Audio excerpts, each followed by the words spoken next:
Very good evening, friends. So I hope you're all doing well and enjoyed the weekend. And of course, goes without saying that your cumulative revision on financial instruments is going on. So to remind you, what we had discussed in the yesterday class was we started a discussion on the classification of financial liabilities. And I'd given you some inputs on accounting of FL, typically the amortized cost accounting. But we also made a mention of two more liabilities. One is a financial guarantee, and one is supposed to be a financial liability which would arise when a derecognition of a financial asset cannot take place. So we are going to discuss that liability also today, but a little later, because once we start with the derecognition concept, then I will be able to take it out there. But I thought, before we go to the complicated area of doing an accounting of financial guarantee with you, I think let's do two warm-up exercise questions with you. Because I'm interested in now doing two questions with you, where I said that there is a foreign exchange as well. And if there is a foreign exchange, then how do you tackle that question? So I'm carrying two questions with me. Both the questions are based on RTP. And one of the questions is on a financial asset accounting, and one of the questions is on a financial liability accounting.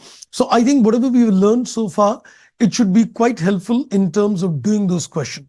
So do these questions with a perspective that, whatever you have learned, is that, knowledge good enough to do these questions? If you're feeling confident and you're able to do these questions, then I think we're working on a right track. So let's, I think, begin the journey. So I'm going to do two questions with you before we go back to the discussions of accounting of financial liability. So this question, what we're going to do in terms of financial liability is going to be on amortized cost accounting. And in terms of financial asset is going to be on FPTOCI. And let's see the accounting. So let me share the questions to you and let's begin the journey.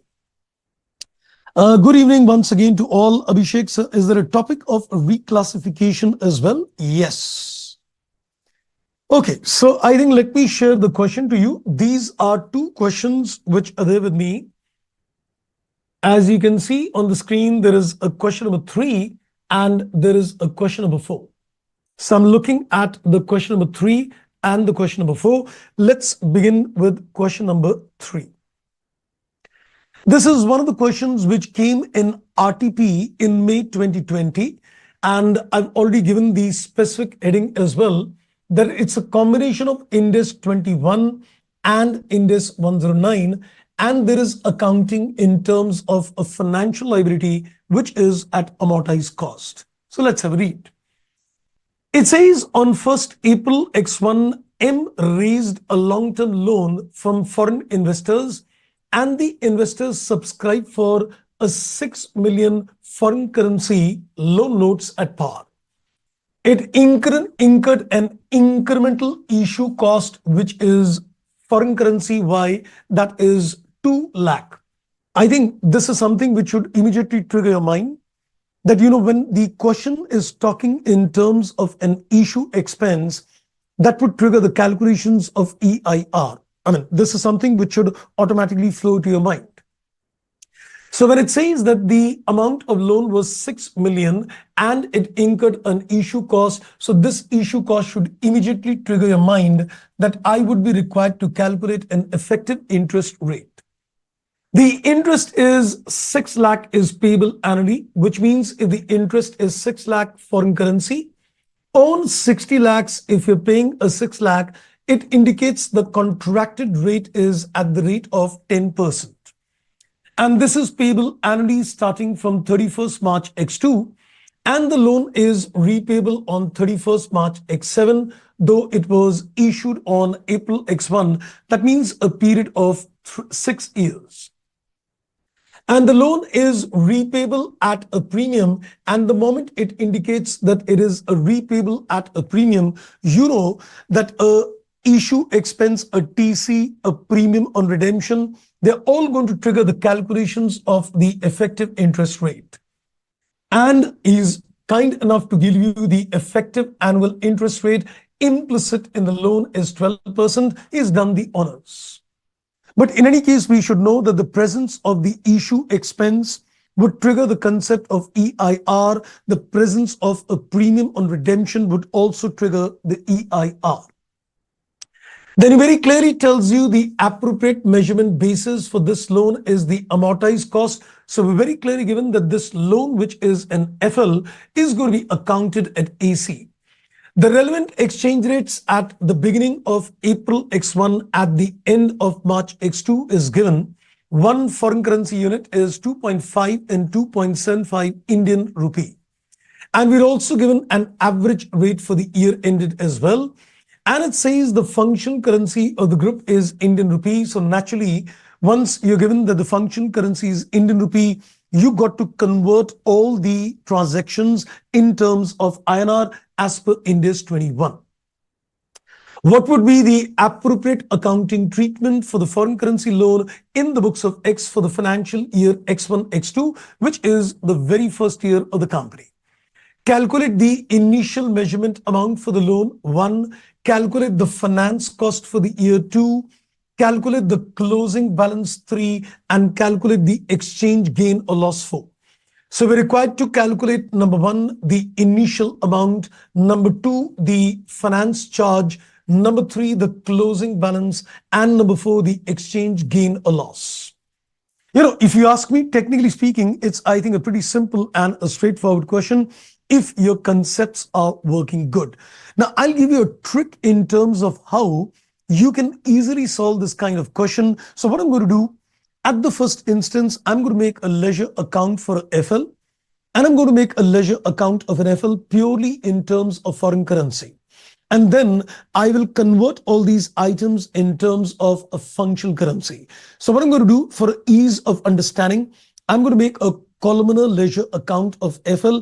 In one column, I'll record the foreign currency, and in the other one, I'm going to record the functional currency. So let's have a look at how we're going to do this question. Let's see the question number 3. So let us first organize the data. So I am going to make a ledger account of the FL, and I'm going to make 2 columns on the debit side. One is for the foreign currency and one is for the functional currency. And similarly, I'm going to make 2 columns on the credit side as well. Trust me, the moment you make a ledger account, life is going to be simple and straight. So this is the question number 3. And in this particular case, we are making the financial liability, which is being measured at AC. So here I'm taking the foreign currency, FCY, and here I'm taking the Indian rupee. So FCY, the foreign currency, and the Indian rupee, which is the functional currency. Now, I think let's begin with the inputs, and units need to fit in the data. So let me just go back to the data given in the question. It says the loan is raised for a total of 6 million. That means 60 lakhs. And there is an issue expense of 2 lakh. So in this particular case, you're going to put the entry bank account debit to FL. Well, in this particular case, we are going to record the amount initially at a fair value minus the TC. So considering the amount raised is the fair value, that is 6 million, 60 lakh, minus there is a TC to the extent of 2 lakh. So we're going to recognize the amount at 58 lakhs. So this is the amount which is recorded in terms of foreign currency. Let us concentrate in terms of making this ledger purely in terms of foreign currency to begin with. So now what we need to do, we need to calculate the finance charge, which is going to be calculated at the effective interest rate. And the effective interest rate is at the rate of 12%. So we would consider an interest that is 12%. So on 58 lakhs in foreign currency, we're going to take a 12% interest, and that works out at 6.96 lakhs. And then we're going to make a payment at the end of the year. The interest is paid at a contracted rate of 10%, which is given in the question 6 lakh. So you're going to make a payment that is to bank. The 6 lakh is paid. Indirectly, the figure was given, but let me show you that on 60 lakhs, we're going to pay a 10% contracted rate, which turns out to be 6 lakh. And trust me, that's it. So we can comfortably get a balancing figure as the closing ledger. Since it is an FL at AC, there is no fair value to be recorded and captured. The balancing figure is the result. Simple. Trust me, if you look at this ledger account at the moment, except for the fact that every amount is in a foreign currency, the essence of recording still remains the same. We made an interest accrued at the effective rate, and we made the payment at contracted rate. So 58 plus 6.96 minus 6, that works out at 58.96 lakhs. Wonderful. I don't think so there would have been any trouble in terms of making this ledger account in terms of foreign currency. Now the focus changes, because at the end of the day, I am supposed to reflect the movements in a functional currency. I now need to apply the relevant exchange rates as well. So let's decide what is the relevant rate at which each of these transactions is going to be converted at. So we just need to decide what is the relevant rate at which each amount will be decided at. So let me go back and consider. Can I say, when you raise the money on 1st April, we know that on the date of the transaction, when you entered into a foreign currency, you need to consider a spot rate. And on 1st April, the spot rate is that one foreign currency unit is at the rate of 2.5. So I'm going to multiply this with 2.5. Now, as far as the interest is concerned, it is supposed to be a P&L item. And if it is a P&L item, it is got to be recorded at the average rate for the year. And I'm also given the average rate for the year. The average rate is 2.42. So this is going to be recorded at 2.42. So the interest which is supposed to be for the year, so we multiply this with the average rate. Now comes the payment. The payment of interest is made at the end of the year, which is the outflow. So since the payment is made at the end of the year, so you're going to record the bank at a closing rate, and the closing rate is 2.75. So the payment is made at year end, and even the closing balance is year end. This loan is a monetary item. And if it is a monetary item, then we know, as per Index 21, you need to record the monetary item at a closing rate. So the loan is converted at a closing rate. Let's have a look. So can I say 58 into 2.5? This works out at 145 lakhs. 6.96 into 2.42, that works out at 16.8432 lakhs. And if you consider this 6 into 2.75, that works out at 16.5 lakhs. And similarly, 58.96 into the closing 2.75, that works out at 162.14 lakh. So I think that was pretty logical indeed. So what I did, I just simply converted every transaction at a given rate. The loan was raised and we took a spot rate. The interest is a P&L item, average rate. The payments are made at the end of the year, so rate on that date is closing. Loan is a monetary liability, so we're going to record this as a closing rate. And now, would the ledger account agree? Of course not. So any balancing figure in the ledger account is going to be called as the foreign exchange gain or loss. Lovely. And trust me, the question is done. Let's see the balancing figure, 145 plus 16.8432 minus 16.5 and minus 162.14. We are getting a balancing figure on this side, that is 16.7968 lakh. Can I say this is going to be taken in the P&L? This represents the foreign exchange loss, which is arisen due to conversion. Wow. Trust me, the question is done. Can you believe, if you've been able to follow and if you've been able to visualize that what was supposed to be done, then I think your concepts are going pretty well. Let's have a look. So I think this should have been a quite manageable question indeed. Okay. Okay, that's done. And Abhishek, I think you're asking carve out. I think if you remember, we have already discussed the carve out. Okay, so I hope this question is pretty much clear to everybody. No complications at all. We just made a ledger account using AC approach, applied the conversion rates, and we got a difference as an exchange gain or loss, and that's done. Okay, let's go to next question with you. So there is another interesting question. We're doing a little warm-up exercise for the day. I thought, before we go forward, you must also be able to see that you can answer questions, which could have a slight new concept as well. Okay, now let's go to the question number 4. This is again, which came in RTP November 2020. I think that was a good series. In May 20, there was a question issued on Indus 21 with 109 FL. And then in the November attempt, RTP, they gave a question which was on Ind AS 21 coupled with Ind AS 109. This is a financial asset, which is a debt investments recorded at FPT OCIR. Wow, that's interesting. Let us read the question. It says an Indian entity whose functional currency is rupee purchases a USD denominated bond at a fair value. So this is the initial cost of acquisition, which is the fair value. The bond carries a stated interest rate at 4.7%. So this becomes a contracted rate for me. The said interest is received at the year end, and the bond has got a maturity period of 5 years and is redeemable at its face value, which is 1250. Aha. So we made a purchase of a bond at 1000, but the redemption is going to take place at a face value of 1250. So that means there seems to be a discount at the time of issue. So can I say this redemption is more than the acquisition cost? So will this also trigger the need of calculating the effective interest rate? Yes. And remember, the concept of EIR is applicable in terms of FA measured at AC, FA measured at OCIR, as well as to FL, which is measured at AC.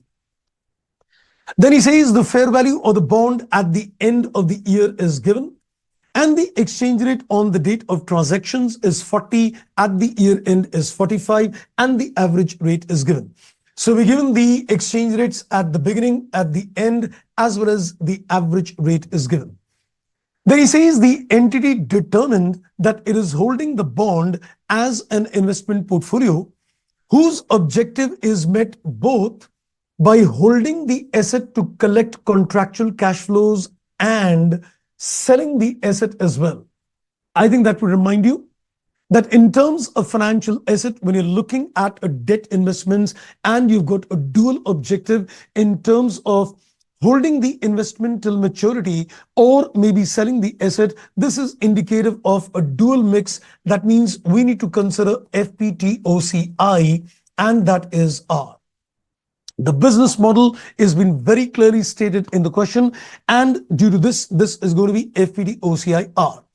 But he also helps you in deciding the purchase bond is to be classified under FPTOCI category, though if this was not even given, since the business model is very clear, we know this well in advance. And then it tells you the effective interest rate is 10%, and we knew that in this particular case, since there is a redemption at a face value but issue at a discount, so we know that it had to give rise to an EIR. Calculate the gain or loss to be recognized in the P&L and the other comprehensive income and past journal entry. And that becomes an interesting part. This financial asset is going to be considered, can I say, as a financial asset, which is a monetary item. So any kind of exchange gain or loss which will arise will be taken in the P&L, but then any kind of fair value changes will enter the OCI. So we need to be careful that there is going to be a gain loss on a fair value which enters the OCI, and there is going to be an exchange gain or loss on conversion which will enter the P&L, and therefore it says calculate the gain or loss to be taken in the P&L as well as the OCI for the year 1. So the focus is on the accounting of year 1 and also past journal entry. But I guess I'm not going to put the entry. You can make the entries from the ledger account. Let's do one thing. Let's make a ledger account. Here again, my advice would be that, in order to easily solve these questions, the best way would be to make a columnar ledger account. Make the ledger account the way you do a preparation of the OCIR account, and then later on, you can simply convert the exchange rates. Let's do it on the similar lines like question number 3. So let me solve the question number 4. Let's first make a ledger. So question number 4, and let's make a ledger account, a larger one. And the best part in this question is also that he's asking me to make a ledger account only for the first year. Had it been in a second year ledger, it could have triggered more problems as well. So why? I'll tell you. If you remember, when I gave you the concept of making a FA account at OCI, I said at the background, you'll also have to prepare a FA account at AC. Because all that finance income information which you get in OCI ledger is picked up from the FA AC ledger. I hope you remember. If you remember when I did a question, I said, when the examiner would give you a FA OCI ledger to make, the calculations of the interest income is all going to be done from the FA ledger made at AC. Since it is year 1, you can easily calculate the interest income, whether it is AC or OCI. But if it goes to the second year, then it could become a problem. I hope you got my point, because this is what I clearly pinpointed when I showed you the FA ledger at OCI-R. Right? Okay, now let's have a look at the financial asset ledger. So we're looking at a financial asset which is prepared at FPT OCI, and this is R because it is a case of a debt investment. So let's consider the information in terms of the foreign exchange, which is USD. So we're looking at the information in USD, and we'll also convert in terms of the functional currency, which is INR. Now, let's go back to the data. Let's pick up the information in terms of the initial recognition, fair value, but I don't think so we are given any TC. An Indian entity is having a functional currency Indian rupee, and you bought the bond at 1,000. I'm not given that there is any kind of transaction cost, so we put the entry financial asset debit, and it is recorded at a fair value. So this is recorded initially at a fair value. So just make the ledger account the way it is made in terms of a functional currency. We can, convert things later. So let's get the other information. Now, what I need to do in this particular case, I need to first of all record the finance income, which is going to be recorded at EIR. And I'm very clearly given as far as the EIR is concerned. He's very clearly given you the information that the effective interest rate was supposed to be, I guess, 10%. The EIR is 10%, though the contracted rate is 4.7% on the face value. So let's go to the EIR. So this is going to be taken at the rate of 10%, which works out to 100. Let me put this once again to give you a clarity. Since it is year 1, in this case, you were easily able to calculate the interest income on the amount invested. Otherwise, if it would not have been year 1, you could not have taken the interest on the balance BD, which would have been a fair value. So if you're required to make a ledger account for other than year 1, you will not be able to take the interest income on balance BD. Then you'll have to make in the background a financial asset at AC separately, because all the finance income information in this ledger is going to be picked up from the FAAC ledger. I hope you got the point. Yes, we remember. That's wonderful indeed. Okay, and then we receive the money, and the money is going to be received on the face value, and this is going to be at the contracted rate of interest. So you receive the contracted rate of interest on the face value, which is 1250 at 4.7%. That I guess works out at 58.75. Okay, so I think that is done. Maybe we can just approximate it to 59 just for rounding of purposes, or maybe not, but I've just rounded off to 59. Okay.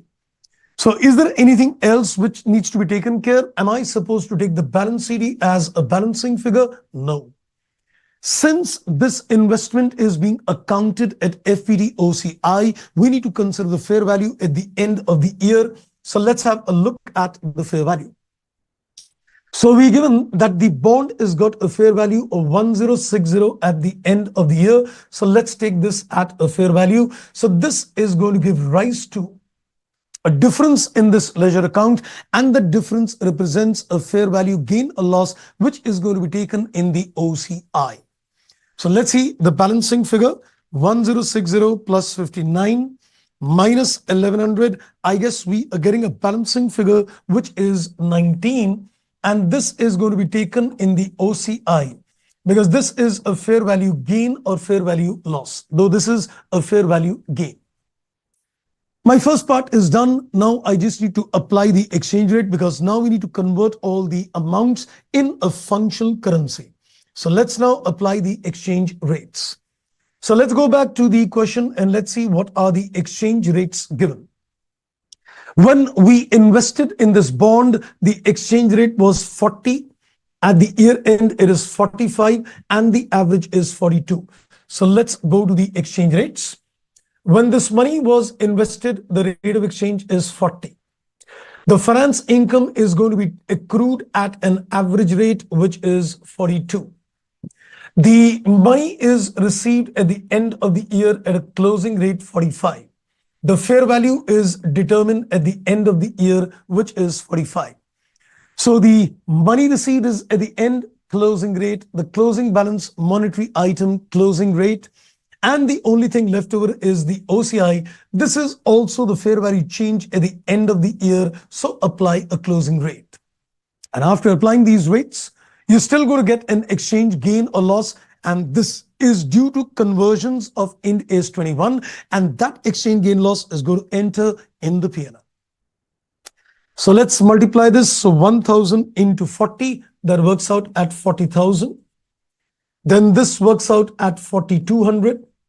And this is 19 into 45, that's 855. And this is 59 into 45, that's 2655. And this is 1060 into 45, that is 47,700. So let's see what is the balancing figure in this ledger now. So let's take the debit side, 40,000 plus another 4,200, 855. 2655, and that is 47,700. I think we're getting a difference on the debit side. So 5,300 is the difference. This is going to be taken in the P&L because this represents a foreign exchange gain due to the application of Ind AS 21.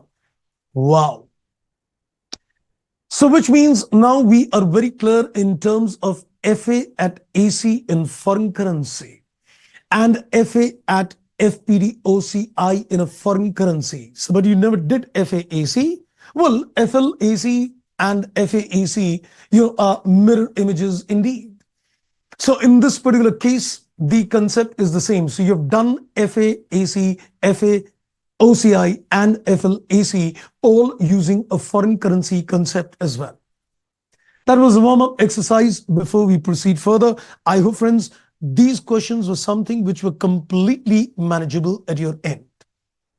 Okay, Tariq said, sir, indirectly part of the OCI fair value gain is being transferred to the P&L. Well, I think when you got this balancing figure 19, this is purely a fair value change. Because, just for a moment, if you forget that you're making a foreign currency column, you can say the balancing figure which is coming is technically a fair value gain. Because you took the balance CD not as a balancing figure, but a fair value. So technically it becomes a complete fair value gain. Then you can say once you're converting all the transactions in a functional currency, which is in the second column, that conversions into a functional currency is giving a difference. So this amount which is coming is purely, you can say, a gain loss arising on conversion. So we can say that this is due to Ind AS 109 and this is due to Ind AS 21. Right? Welcome indeed. Warm up done. Great, wonderful indeed. So I think if you didn't have a problem in terms of doing these two questions, I think your concepts are going pretty good indeed. Okay. Now let's go forward, and now we are going to go back to our discussions, and I'm going to just quickly take a recap of what we learned on financial liabilities because we just need to complete that last section on FL and then go to the next area of discussions with you. So yesterday I started my journey on financial liabilities, and I'm just going to quickly make a recap to you before we go forward. Well, in terms of financial liabilities, we decided initial measurement is always at a fair value, with the exceptions of creditors and the loans payable on demand. So we decided that when you're going to consider a financial liability, the initial measurement of all the financial liabilities is always going to be at a fair value minus the TC and minus the processing fee if it is a case of processing fee. So we can say that it's going to be taken at fair value, but let's not put it minus TC because it may not be applicable to FPTPL actually. So let's put it like this, that initial recognition is at a fair value, but then there are certain exceptions, and the exception was in terms of trade payable, and the exception is in terms of loan, which is payable on demand, in which case you're going to consider the initial recognition at a transaction value. Then comes the accounting of the liabilities on a subsequent basis. How would the liabilities be accounted for on a subsequent level? Now, we did a total of 5 categories of liability, and we said the category number 1 is the liability is taken at AC. We've already covered this part. Today also and yesterday also, we've already covered the aspect that when an FL is measured at AC. And you know that when it is measured at AC, you take a fair value minus the TC and minus the processing fee, which triggers the calculations of the EIR, and we've already done that. I gave you some questions to try as well. The second category we said is that it is FPTPL, which is going to be typically applicable if it is a liability held for trading, which is supposed to be a derivative liability, which is going to be measured at FPTPL. So liabilities which are held for trading is typically liabilities which are derivative in nature. And we also said that there is a contingent consideration as per Ind AS 103, which is also remeasured at a fair value.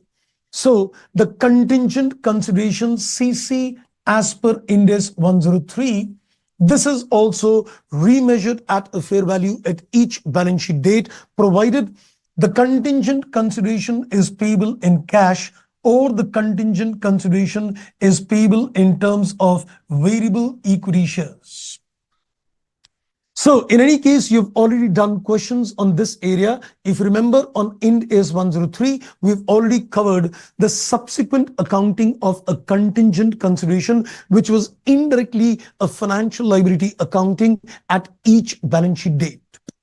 And derivative accountings we'll see later, because we're going to cover the aspect of derivative and embedded derivative separately. So don't get worried on this. This will get taken later. So effectively, FPTPL is also done, though the derivative accounting will be tackled when we come to the derivative and embedded derivative section. Then there was a third kind of liability, which is designated at FPTPL. So this is a liability which is originally maybe supposed to be measured at AC, but the management meeting certain conditions decides that no, I'm going to measure this at FPTPL, and therefore it is called designating it. And in this case, we said the fair value changes, a split and a portion goes in OCI, what relates to your own credit risk, and the other portion enters the P&L, but we did not do any practical illustration on this. So this is something which we said that we have technically covered it theoretically, but there is no practical problem which we are doing on this one. So effectively, our concentration has been on AC and you can say FPTPL, but this one was only theoretically talked about, but we never covered any practical on this. There's no question available on that. Next, the fourth kind of liability is a FL, which will arise when a financial asset will not be derecognized. This is going to be discussed later today. So we'll be discussing this later today. So this is going to be the fourth category of liability. So let's forget about it for the time being. Then I said that there is another one which is called a financial guarantee.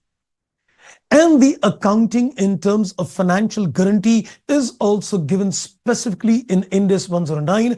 And there was a question in the RTP which talks about the financial guarantee accounting. So now my focus now is to give you the accounting in terms of that financial guarantee. So that was a quick recap in terms of what we discussed in the later part of the class yesterday, though it might have got a bit technical towards the end, but I thought I'll just take a quick recap. So now I'm going to take you to the financial guarantee question. So I'm carrying with me a question which is there, which came in the RTP. So I'm going to share that question with you, which is on a financial guarantee. Let's have a look out here. So this question came in RTP May 21, and it was also came in mock test papers in November 21 as well. So I'll explain how the accounting of this is done. Let's have a read. So let's see the accounting in terms of a financial guarantee. It says on 1st April X1, Sun Limited guarantees a 10 lakh loan of a subsidiary.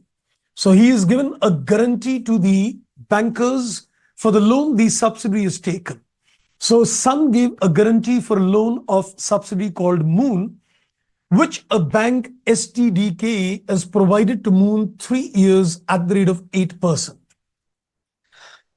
The interest payments are made at the end of each year, and the principal is repaid at the end of the loan term. So it is a bullet repayment which is being done. Then he says if Sun Limited has not issued a guarantee, the bank would have charged Moon an interest rate of 11%. Now, you need to first of all understand one thing.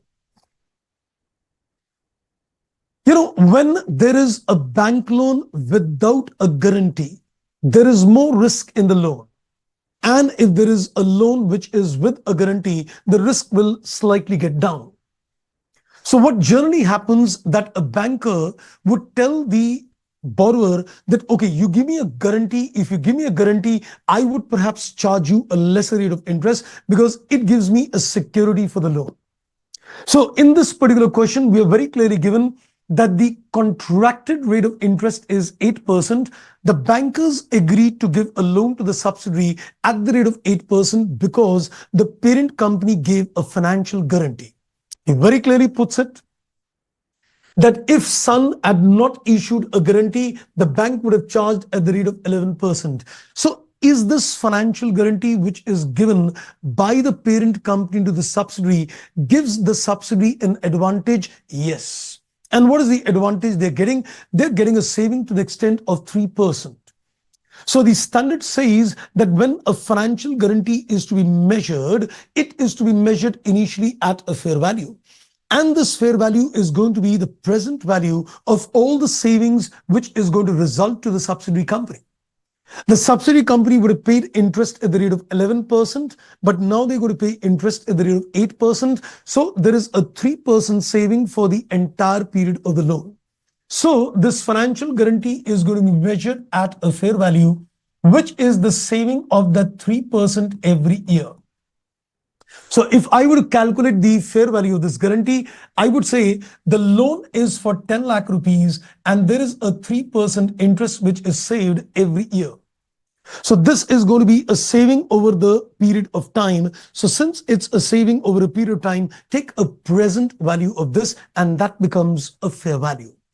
So in this particular case, the loan which is given is supposed to be for what period? It is 3 years. So I will calculate the PVIFA at the rate of 11% for a period of 3 years. So let's see what is the interest at 11% PVIFA. So 1 divided by 1.1, and this is twice, and this is thrice, and the cumulative is 2.444. This comes to 2.444 approximately. So on 10 lakh rupees, there is a 3% saving, 30,000. into the present value factor. So this works out at 73,320. This is the fair value of the financial guarantee.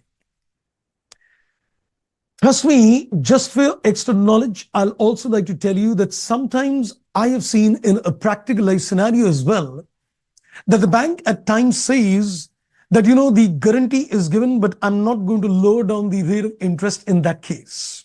And they say that if I am not getting a guarantee, I charge 11. If I'm going to get a guarantee, I still charge 11. And in those particular cases, practically, we are not able to attribute any amount of financial guarantee. Because in those particular cases, the loan with a guarantee and the interest rate without a guarantee stands equal. Though it seems a bit illogical, but yes, in certain cases, it could happen. But of course, from the examination point of view, we've got all the logics to believe that if a banker is going to give a loan without guarantee, it has got a tendency to charge more. And if the bank is going to give a loan with a guarantee, the tendency is going to be charged less. So the benefit which the subsidiary is getting is the difference between the two interest rates. So they are going to save that 30,000 over a period of time. And if they're going to save that 30,000 over a period of time, then the present value of that saving indirectly becomes the fair value of the financial guarantee. So the question further comes in, what is the entry the parent company is going to pass in the books of accounts? Should I consider the benefit given to the subsidiary company as a deemed investment in terms of the subsidiary? Yes, of course. So the entry which we're going to pass in terms of this financial guarantee is going to be investment in the subsidiary gets a debit, and the financial guarantee is going to be given a corresponding credit at this amount. So this is how the financial guarantee will be initially recognized in the books of accounts. Investment in the subsidiary debit, and the corresponding credit is to the financial liability, which is the financial guarantee. Let's see further.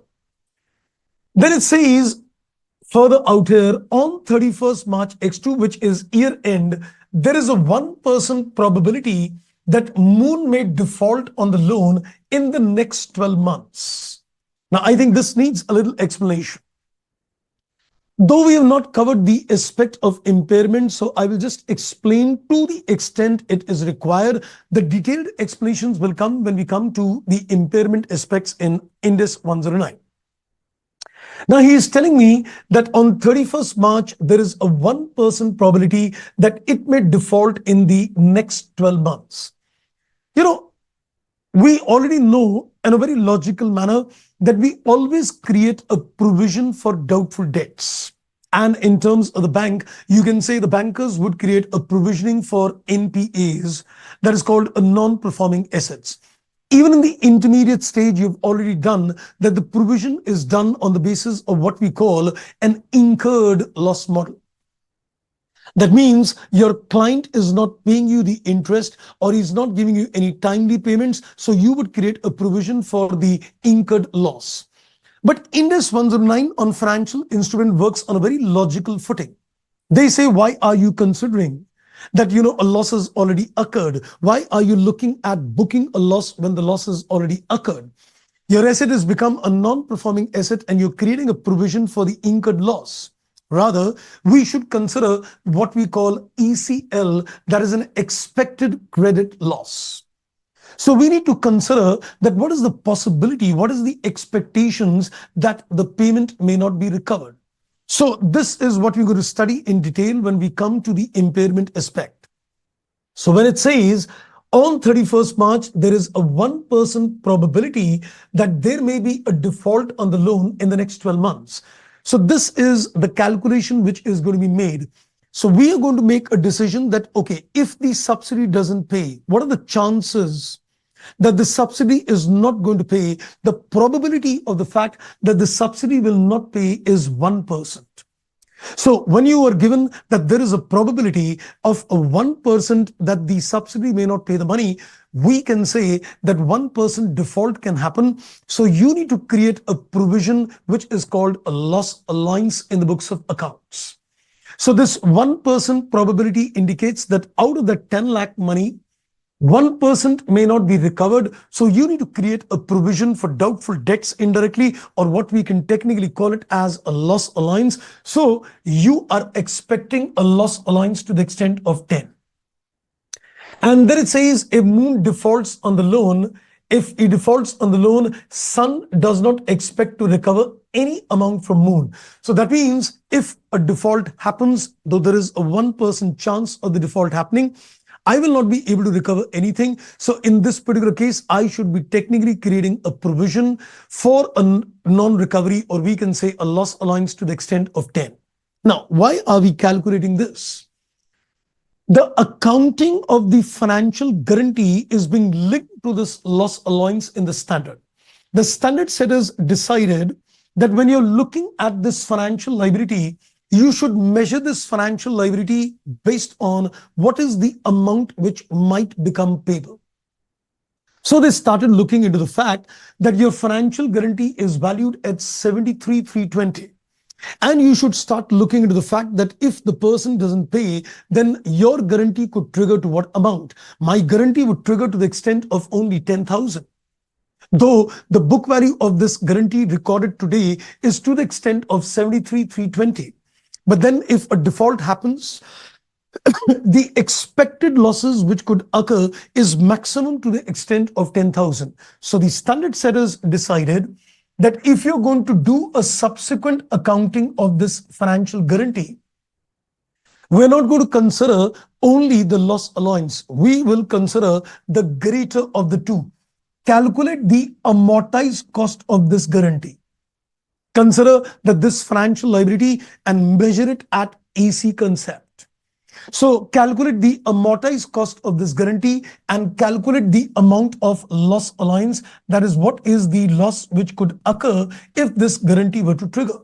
What is the maximum amount which could become payable if this financial guarantee gets triggered, which is indirectly calculating a loss allowance? And you should measure this at the higher of the two. So I'm going to keep my financial liability running in the books of accounts at AC, or the amount of loss allowance, whichever is greater. How exactly? We'll see. Now let's read further. Then he says on 31st March X3, that is next year, there is a 3% probability that a default may happen in the next 12 months. So which means in the next year, the loss allowance expected is based on a 3% probability, which works out at 30,000. And then further, I am given, it says if moon defaults, we will not get anything recovered on this. Provide the accounting treatment of the financial guarantee as per Ind AS 109 in the books of the parent company Sun on the initial recognition and in the subsequent periods as well. Well, I think if somebody would not have studied the accounting in terms of financial guarantee, it would have been quite difficult, I would say practically impossible, for him to do this kind of a question. And therefore, I thought, it's a good idea. This question came in the RTPs. So let's give you the accounting of a special kind of FL, which is a financial guarantee. I know some portions might have looked a little scary, and therefore I didn't want to start off with this question today. I thought we'll do a little warm-up exercise and then come to this particular question. Right? Now, let's have a look at how the detailed accounting of this particular FL is going to take place in the books of accounts. Let's, I think, have a look now. Let's solve this out. So let me now have a look in terms of question number 30.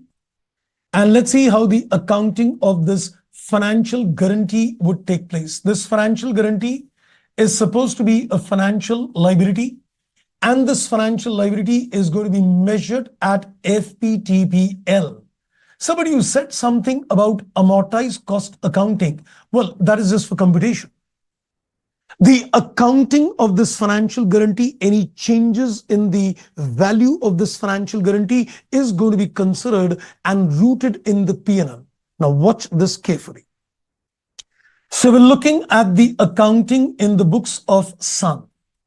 We're looking at the accounting in the books of the parent company, that is Sun Limited, from the initial recognition to the subsequent accounting. So let's do one thing. Let's create a time scale. Let's consider a time scale and let's see the entries which are going to be recorded at the beginning and at the end of the first year, as well as at the end of the second year as well. Okay, so I think let me take it further. So I'm just going to keep the data in front of me just to do the calculations easy. So in this particular case, to begin with, we're going to calculate the initial recognition. That is on 1st April X1, then on the balance sheet date 31st March X2, then on the next balance sheet date, that is 31st March X3.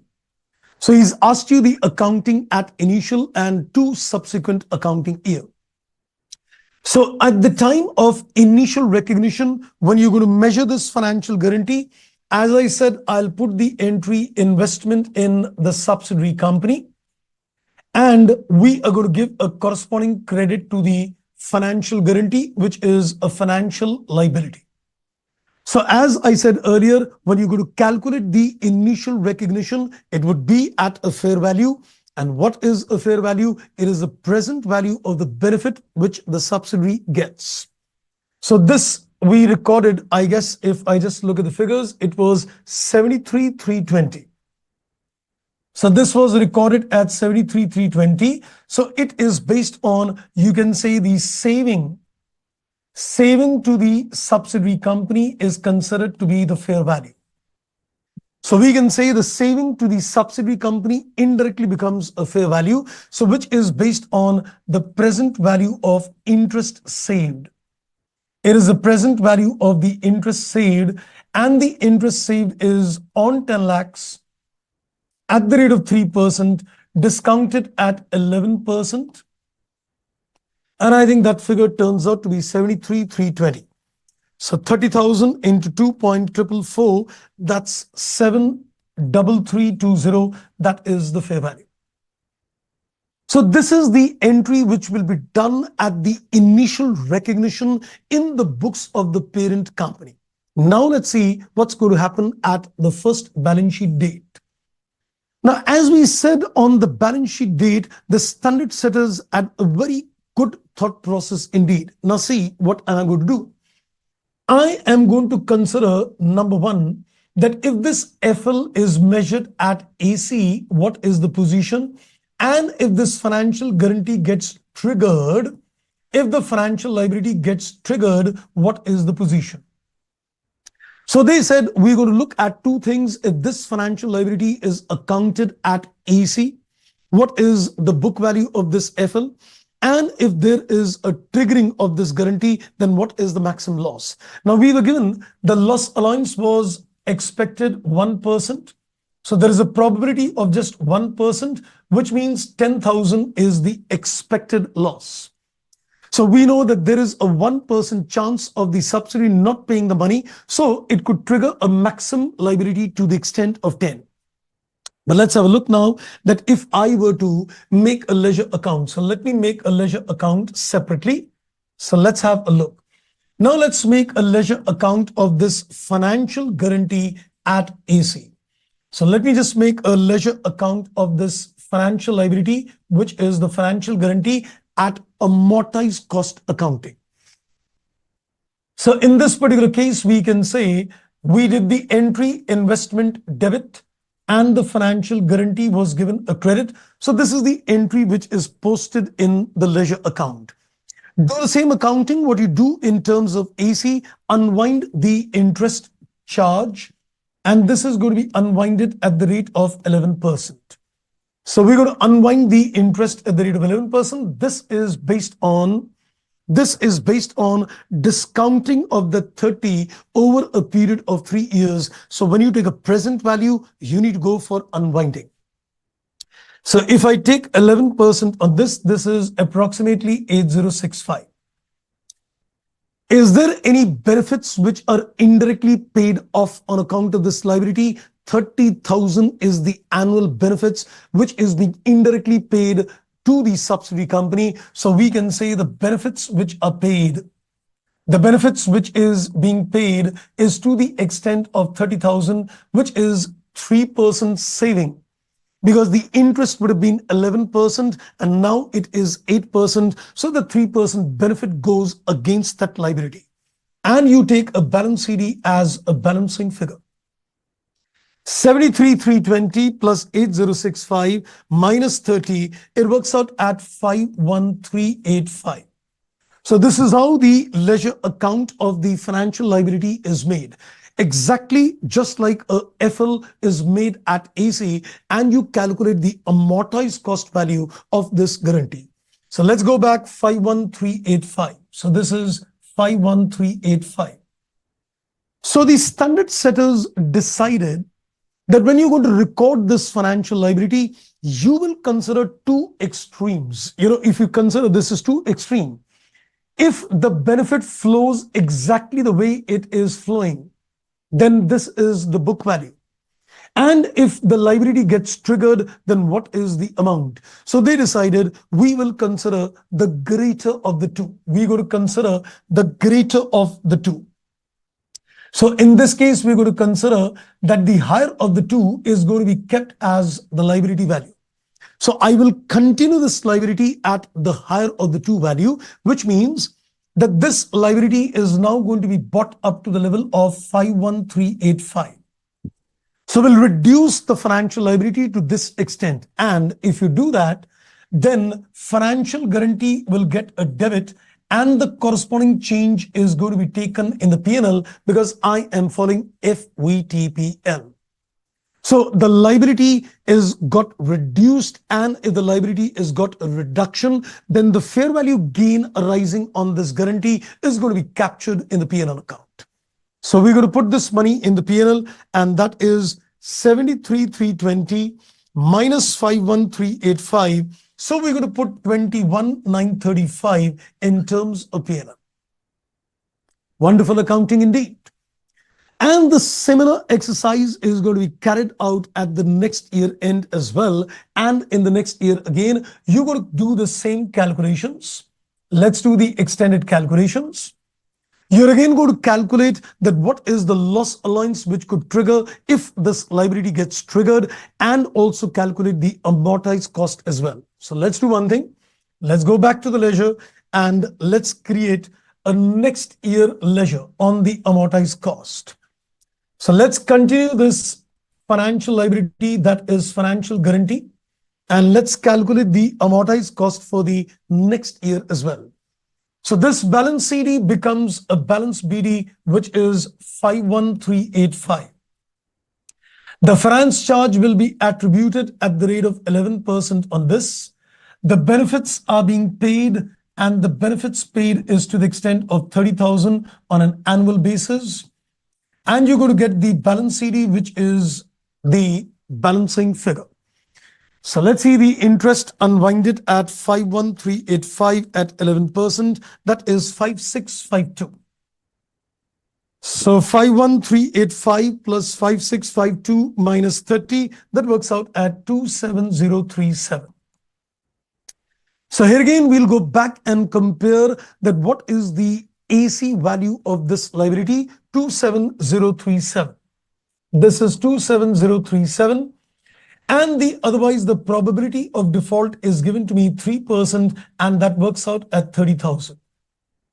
Now, considering that we need to consider the greater of the two, now you know that this liability, if it triggers, is going to be more than the book value. The liability is going to be triggered, is going to be more than the book value. Therefore, they decided that the capturing of this liability will be on a safe side at a book value or the amount which could trigger, whichever is greater. So we are now going to bring this financial guarantee in the books of accounts at 30. So which means now this amount is going to be recorded and captured at 30. So there is a fair value decline again in the liability. So you put the entry financial guarantee gets a debit and the P&L gets a credit for the difference, and that is 21385. So this is what is the accounting on a subsequent basis is concerned. So the accounting at initial recognition at a fair value, which is the present value of the benefit given to the subsidiary, and then the subsequent accounting based on the loss allowance or the AC value of that liability, whichever is greater. So you keep remeasuring this liability and the change enters in the profit and loss, because we are going to subsequently measure it at FVTPL. Any changes in the fair value of the financial liability is being taken in the profit and loss account. Right, friends, I think that takes care of the financial guarantee accounting. I hope I am clear with this. Okay, Tariq, so please provide a mind map for the financial guarantee. I think this takes care of the indirect mind mapping as well. I guess so, because I've given you explicitly in terms of how the accounting is done initially and how the subsequent accounting gets taken care of.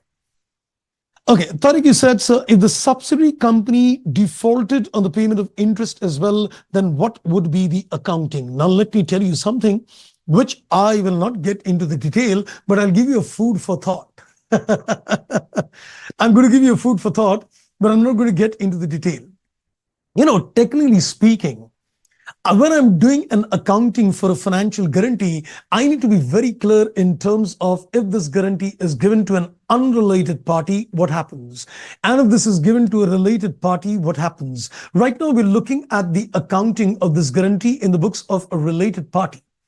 You also need to understand the accounting in the books of the guarantor and in the books of the person receiving the guarantee as well. Wow. Which means I should be technically clear with 4 cases. I should be clear in terms of accounting of this guarantee when it is unrelated party, in the books of the guarantor, in the books of person getting the guarantee. I should be clear in terms of related party guarantee in the books of the guarantor and in the books of the person getting the guarantee. We have done only one particular case. And then out of all these 4 cases, you should also be very clear in terms of that if this liability gets triggered, then what is the accounting to be done? I'm not getting into all that initial PhD mode. Technically speaking, if you ask me, there is no dearth in terms of getting into detail. But I still thought that at least a question which has come in the RTP, we must definitely expose you to the accounting of that financial liability. So otherwise, all these 4 cases, which I said, along with the calculations, if no default and a default occurs, how would the accounting take place? Trust me, as I'm going to take you further, in terms of the derecognitions of FAFL, you're going to see that there are more questions which are going to come in. Some way or the other, considering the examination perspective, you need to draw a full stop as well. And you need to decide, okay, this is not what we're doing, and this is the maximum extent we're doing. But I've given you food for thought, and you can work on that food for thought, I guess. Okay, so this is done. My entire accounting in terms of FA, all the categories accounting of FL, except for that one particular liability, everything is done. Now we are going to go to the special agendas with you. Now let me take you to the next input. What is the special agenda we are discussing? I'm now going to give you a food for thought. And I'm going to now tell you, how am I going to go about things further? I'm going to go about things further. So let me give you a new chart, and that would also give you a good idea in terms of how we are proceeding now with the further standard. So I'm going to look at the accounting in the books of the issuer holder, and let's have a look. So this is the issuer and holder I'm looking at. So let's have a look and watch this carefully. I'm now going to give you a chain of thought so that everything is binded in the minds. So I'm looking in terms of the issuer and I'm looking in terms of the holder.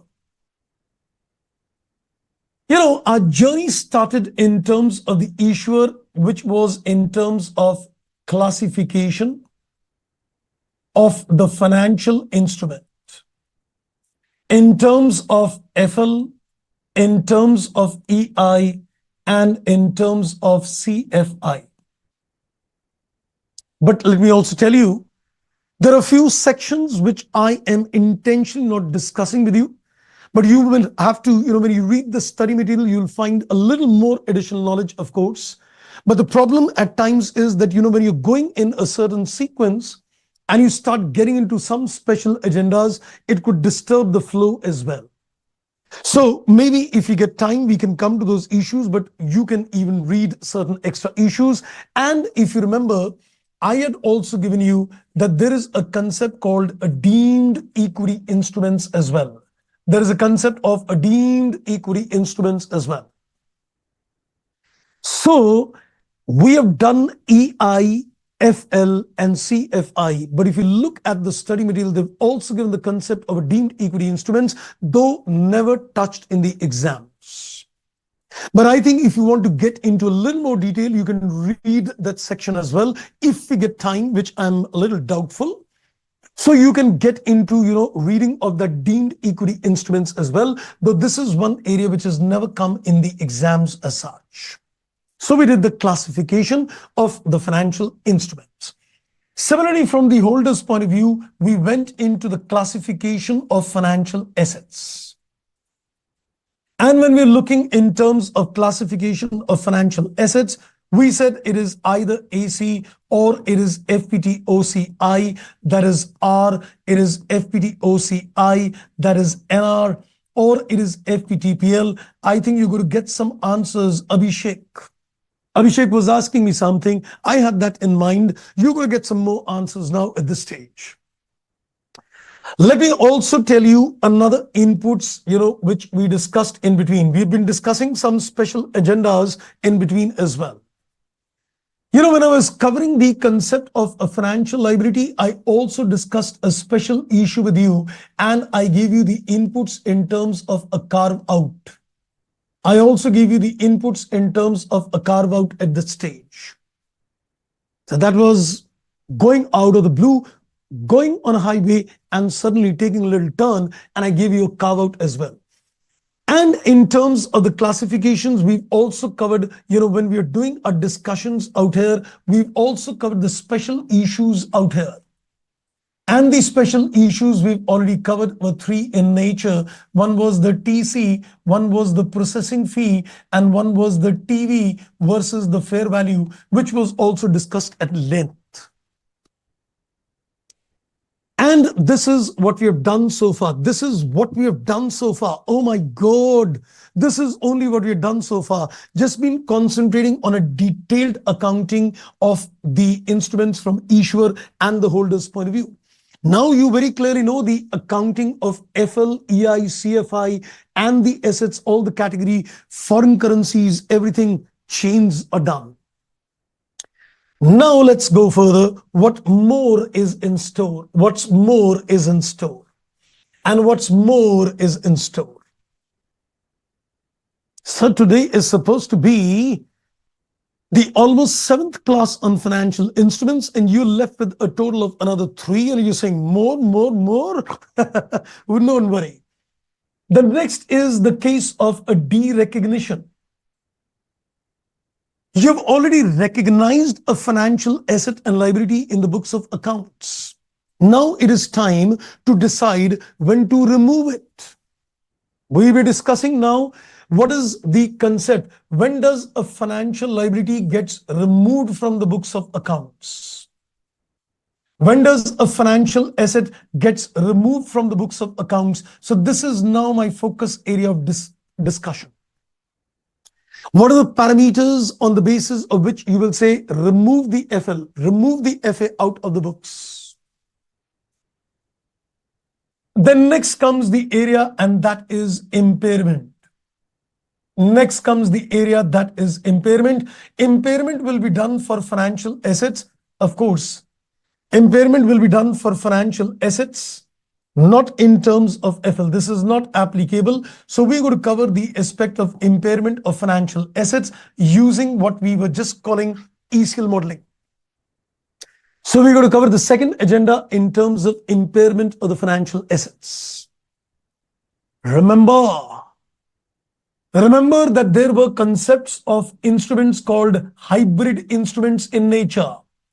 And when there were hybrid instruments in nature, it gave rise to an embedded derivative in the instrument. How does the accounting of that embedded derivative in the hybrid instrument is taken care? That is another special agenda. That is another special agenda. How does the company account for ED, which is in a hybrid instrument? Because we only said that, when there was optionally convertible debenture, there is a non-derivative and a derivative, but we need to see that in detail. A complete unit is devoted to that area. So derecognition is one, impairment is another, and hybrid instruments is another. That is the concept of embedded derivatives. And the journey doesn't end here. Apart from this, there is another concept which is given in the standard, and that is called hedge accounting. The hedge accounting is a very specialized kind of accounting. In a practical life, it can be very, very difficult. So we need to give you the hedge accounting. This is completely optional on the part of the company. The company may or may not do hedge accounting, completely optional. But of course, it's not optional in the exam point that you study or don't. So you need to do hedge accounting as well. So I've got focus area. One is derecognition, one is impairment, one is embedded derivative, and hedge accounting. So these 4 areas to go. There is something more. There is something more which I like to tell you at this stage, and that is you've classified these financial assets. You've classified these financial assets, and if you've classified these financial assets, can there be a reclassification as well? So the study material is also given the inputs in terms of reclassification as well. I did not touch the deemed equity instruments. I am also planning not to touch the reclassification, because if you read it, you'll easily understand. So even this area has not been touched in the exam. This has not been touched in the exam. So this is another area that if the business model of the company undergoes a change, because the classification of the financial assets is based on the business model of the company. And if there is a change in the business model, it could lead to a reclassification of the financial assets. Oh my God, that's not the end of the story. There is another thing also which is given, and that is in a situation when you are recognizing the financial assets, we are also given another agenda that the recognition is based on what we call a trade date accounting. There is a trade date accounting and there is a settlement date accounting applicable in terms of the financial assets. This is another area which is given. So I'll be covering everything except, 2-3 small issues which you will easily understand. If time permits, we might come to them, but I guess my major agenda is to first cover that. So the deemed equity instruments never touched in the exams. Then there is another reclassification, never touched. And then there is another area which is a trade date and settlement date accounting. Once you've done with the entire financial instruments, you can get some extra knowledge on these 2-3 issues as well. So my focus is now going to be on a derecognition, followed with impairment, followed with embedded derivatives and a hedge accounting. If time permits, we might pick up those trivial issues, but otherwise with so much of deep knowledge on financial instruments, you should be able to read and understand as well. I think Abhishek would have also got the answers. Everybody would have got the entire input. This is how the entire financial instrument standard is addressed in terms of 32 and 109. Wow. Right. I guess now we're in a pretty position to go further. Shruti sir, if possible for you, can you please upload the answers to the RTP questions and the MTP questions as well? Well, it might be a little difficult exercise to upload all the answers to MTPs and RTPs. Let's see, I can't say that because there are a lot of questions in MTP, RTP, and I am doing certain relevant questions already in the classes for your help. Now let's go further. So I'm now going to come to the concept of a derecognition. Now, I'm going to show you a chart, but before the chart, let me explain a few concepts. Let's understand in simple layman terms, what is the concept of a derecognition. So please hear me well. Don't write anything. Just hear me well. Just appreciate the inputs, and then I'm going to show you a chart.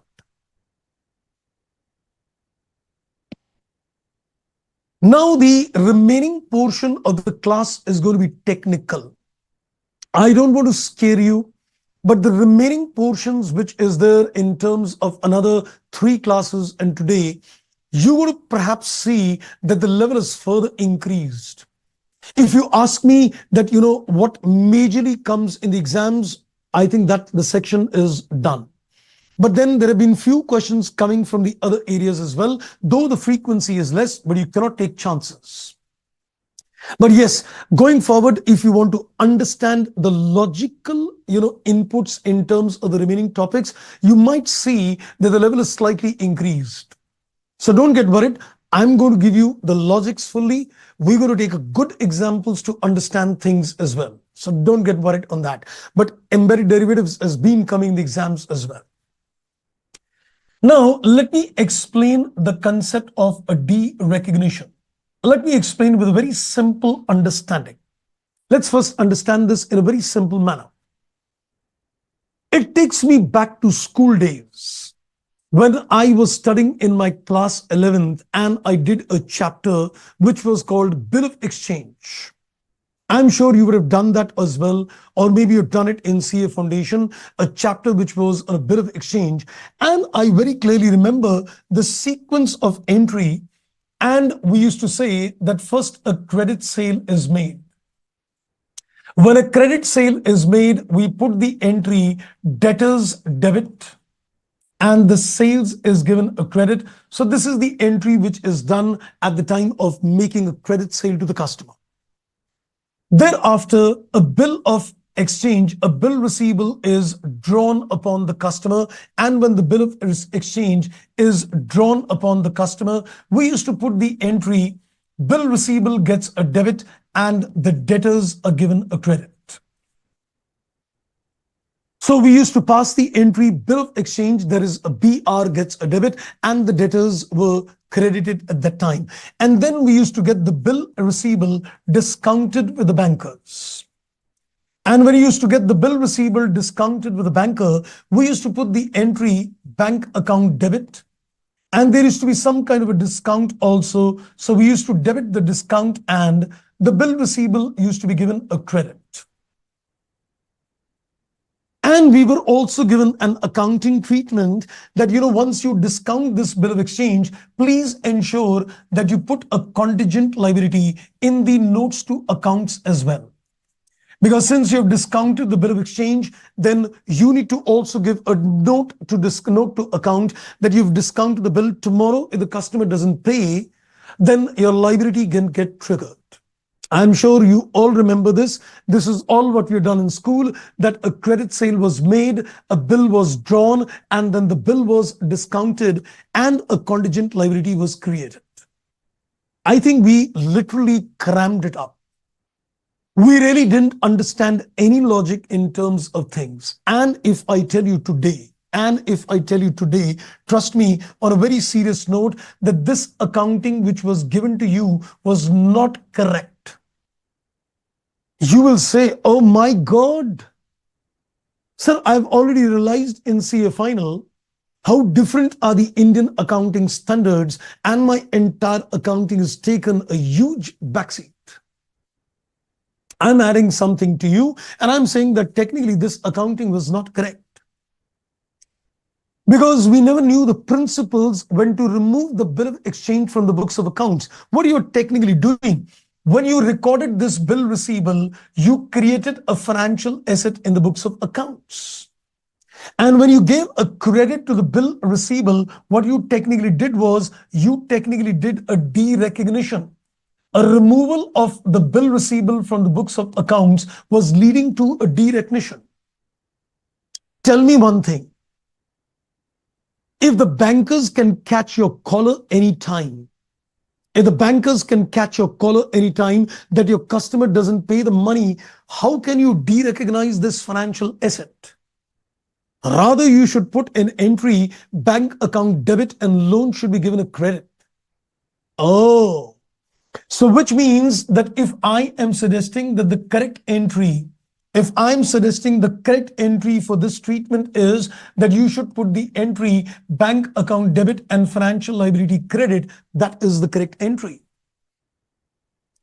Why are you representing this amount as a contingent liability if the risk and reward is still not passed on to the bankers? You're only telling the banker, boss, I'm going to give you the rights to receive the money. But at the same time, the risk and reward is on me. And the standard Indus 109 tells me that if, now please hear the language carefully, you're about to get a good answer. The standard tells me that if a financial asset is not eligible for derecognition, the bill receivable cannot be derecognized. So the bill receivable, the financial asset does not meet the derecognition criteria. So you need to recognize a financial liability instead.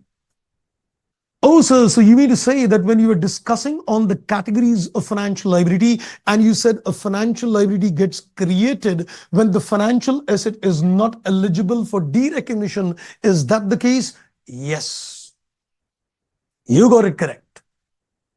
So what we're now going to learn is that why I can't pass this entry. Why am I supposed to pass this entry? This is what we're going to understand in the concept of derecognition. The standard has given us certain principles on the basis of which we're going to decide whether a financial asset can be removed from the books of accounts or not. So there is a detailed accounting which is given in the study mat, which explains what are the basic principles when a derecognition can be done. And if those principles are met, then what is the kind of accounting? So let me also tell you something in advance. When you're going to apply the principles of derecognition, it would result in three kind of situations. So again, three kind, yes. It is going to result in three kind of situations. Either you will not be able to derecognize. A derecognition cannot take place. You need to continue the asset. Or it will be a case that yes, you can go in for a derecognition and remove the asset from the balance sheet. Or sometimes it could result in a partial derecognition. You can remove the asset, but you will be able to remove it on a partial basis. So when a derecognition principles will be applied, the company will lead to a conclusion that either it leads to a continuation, or it leads to a complete derecognition, or it leads to a partial derecognition, which is also called a continuing involvement in the asset. So we need to understand now two things. What are the principles on the basis of which you will decide that a derecognition can take place or not, or a partial derecognition will take place? Is it going to be full? Is it going to be partial? Or is it going to be continued? And once you decide that, yes, this is the derecognition, partial, full, or no derecognition, then what are the accounting entries which are done in each of these permutations combination? I guess you got the picture very clear in terms of the thoughts. I hope the thoughts are pretty much clear. Okay, Tariq sir, is it mere advance from the bank against a security? Yes. You can say that indirectly, yes. Now let me do one thing. I'm going to share a chart with you. There is a wonderful chart which is given in the study material. And I'm going to take you to that particular chart and I'm going to explain that chart to you. How does the derecognition, is decided? So I'm going to show you an interesting chart which is there. Oh, did I miss that chart? No, I think it should be there. I don't know if I deleted the chart, maybe. I think it should not have been deleted, I guess. Just let me see. Oh, I think I missed out that chart. I will show you. I will definitely show you still. Just give me a second. I will just add a chart. So let me share the study material to you. So this is on unit number 5. I'm going to show you a beautiful chart which is there in the study material, and on that basis, we are going to take it further. Let me just share that. Yes, this is the brilliant chart indeed. Wow. Super. So let me just, I think, crop this a bit so that you can see. I guess I'm going to zoom it further. Just have a look. Wow, it's a beautiful chart indeed. I hope that is visible, right? Maybe I can take it further. Let's remove the heading. Let's remove the heading. And I think, is that good to go? Is that good to go? Tell me if the visibility is good. I guess then I can take it further. Just let me know if you can see the chart well. The visibility is good enough to go. Then I'll take this further. Okay, so let's begin. I'm now going to give you a briefing on this chart. We are going to focus today in terms of understanding this chart. Good to go? Is the visibility good enough to go? Maybe if I can try zooming it a bit further. Okay, I think that's the maximum. I might be able to zoom it further. Okay, so I didn't get any answers on that. I guess good to go. Is the visibility good? Please do send me a message. Okay, I think it should be good to go. Let me begin. This looks quite complicated indeed, but trust me, I am going to create a 3-step model on this chart. I guarantee that you will understand the concept of derecognition very well, but you need to hear me very carefully. Your entire focus has to be in terms of what I'm telling you. And trust me, you will understand this entire chart. Every part of this chart you will understand. We'll take good examples to make you understand as well. So let's begin the journey. Shruti sir, please kindly upload the answers for RDP, MTP on the ICAI website, as only current year RDP or MTP is there.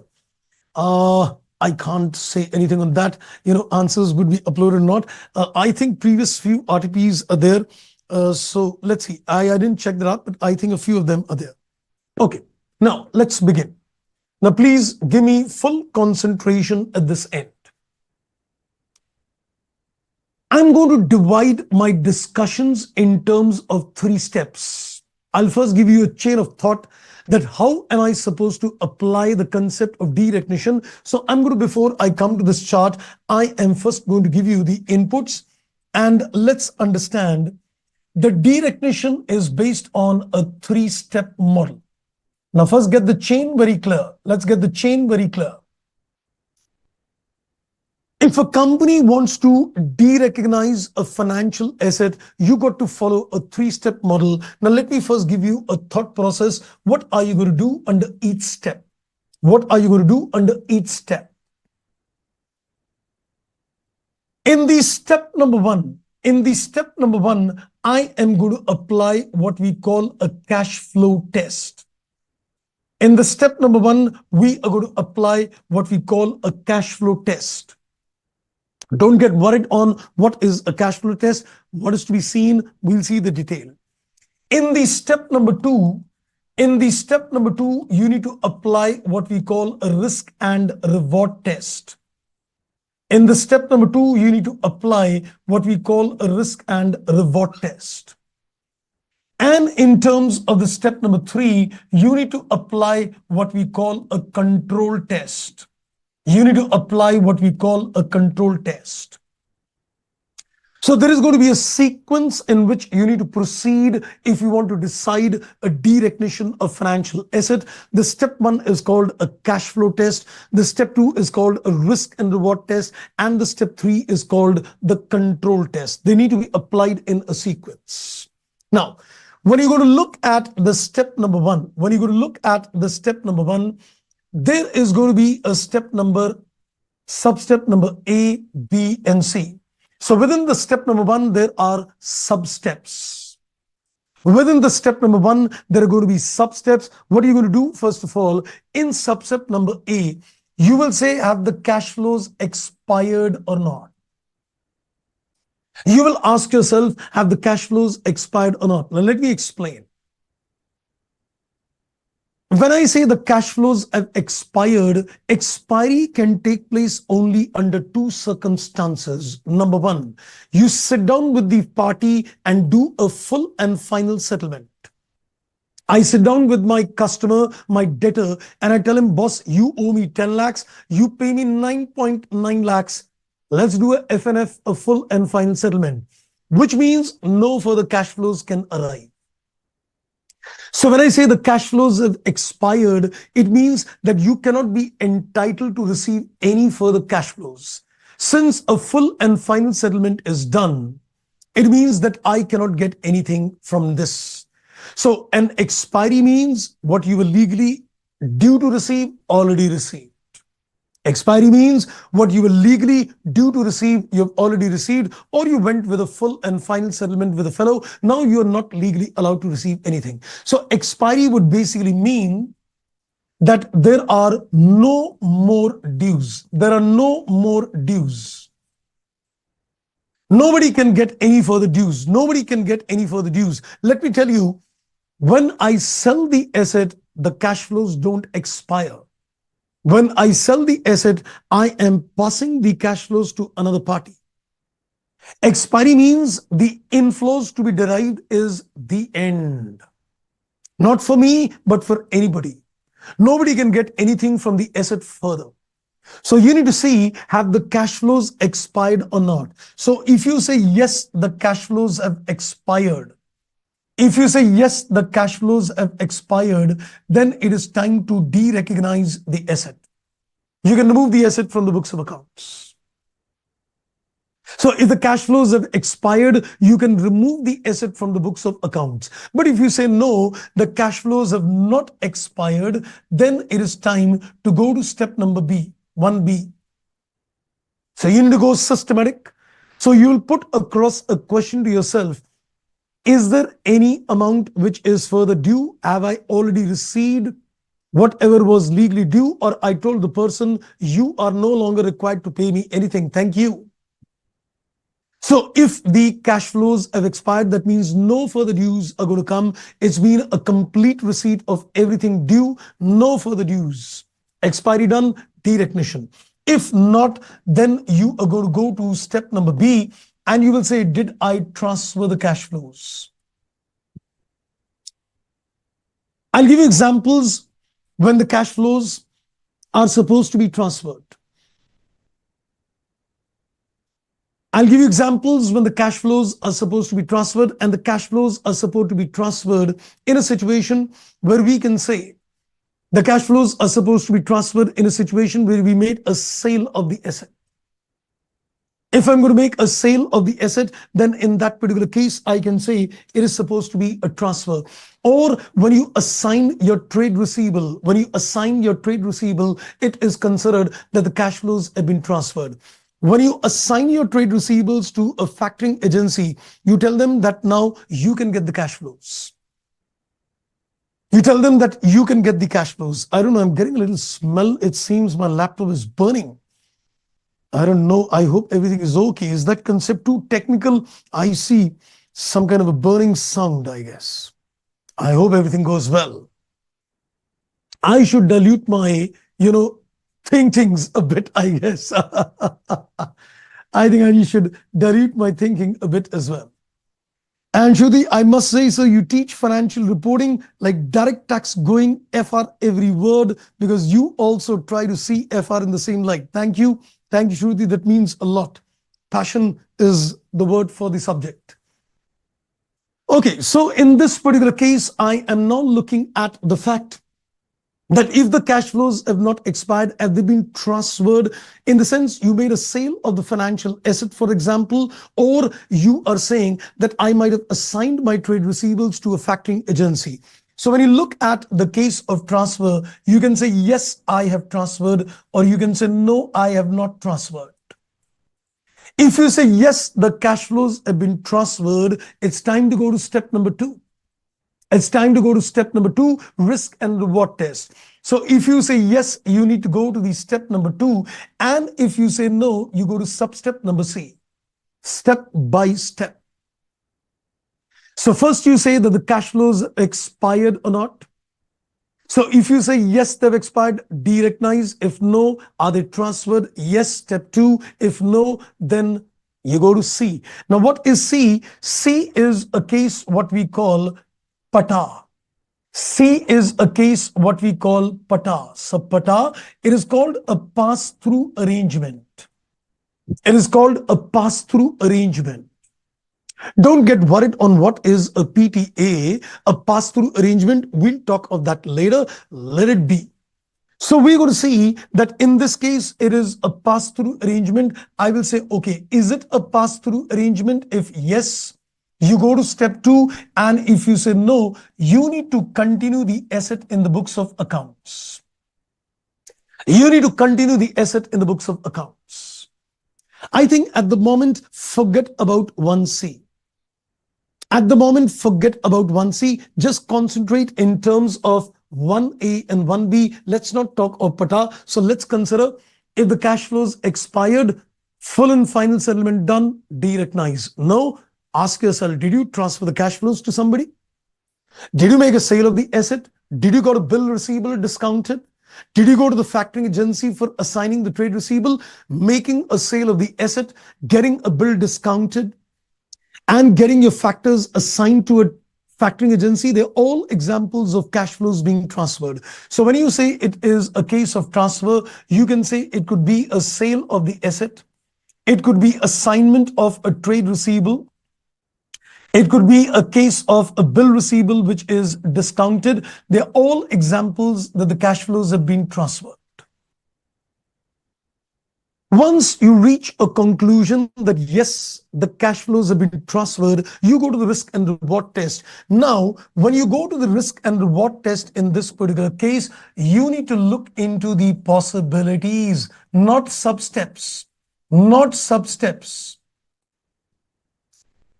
Now we're not looking at the sub-step, we're looking at the possibilities. The possibilities is the risk and reward is either substantially transferred, or the risk and reward is either substantially retained, or the risk and reward is in between, neither substantially transferred nor substantially retained. So when you go to look at the concept of risk and reward test, you will get possibility. Either the risk and reward is substantially transferred. Now you would say, what do you mean by substantially transferred? The standard does not tell me that what does a substantially transferred imply. So we can say that we need to check, is it substantially transferred, is it substantially retained, or it is neither. If it is substantially transferred, you can derecognize the asset. If it is substantially retained, it is going to be continued in the books of accounts. And if it is neither, you're going to go to step number 3. Now the question arises, how would you decide a risk and reward is substantially transferred or not? Let me explain in simple words.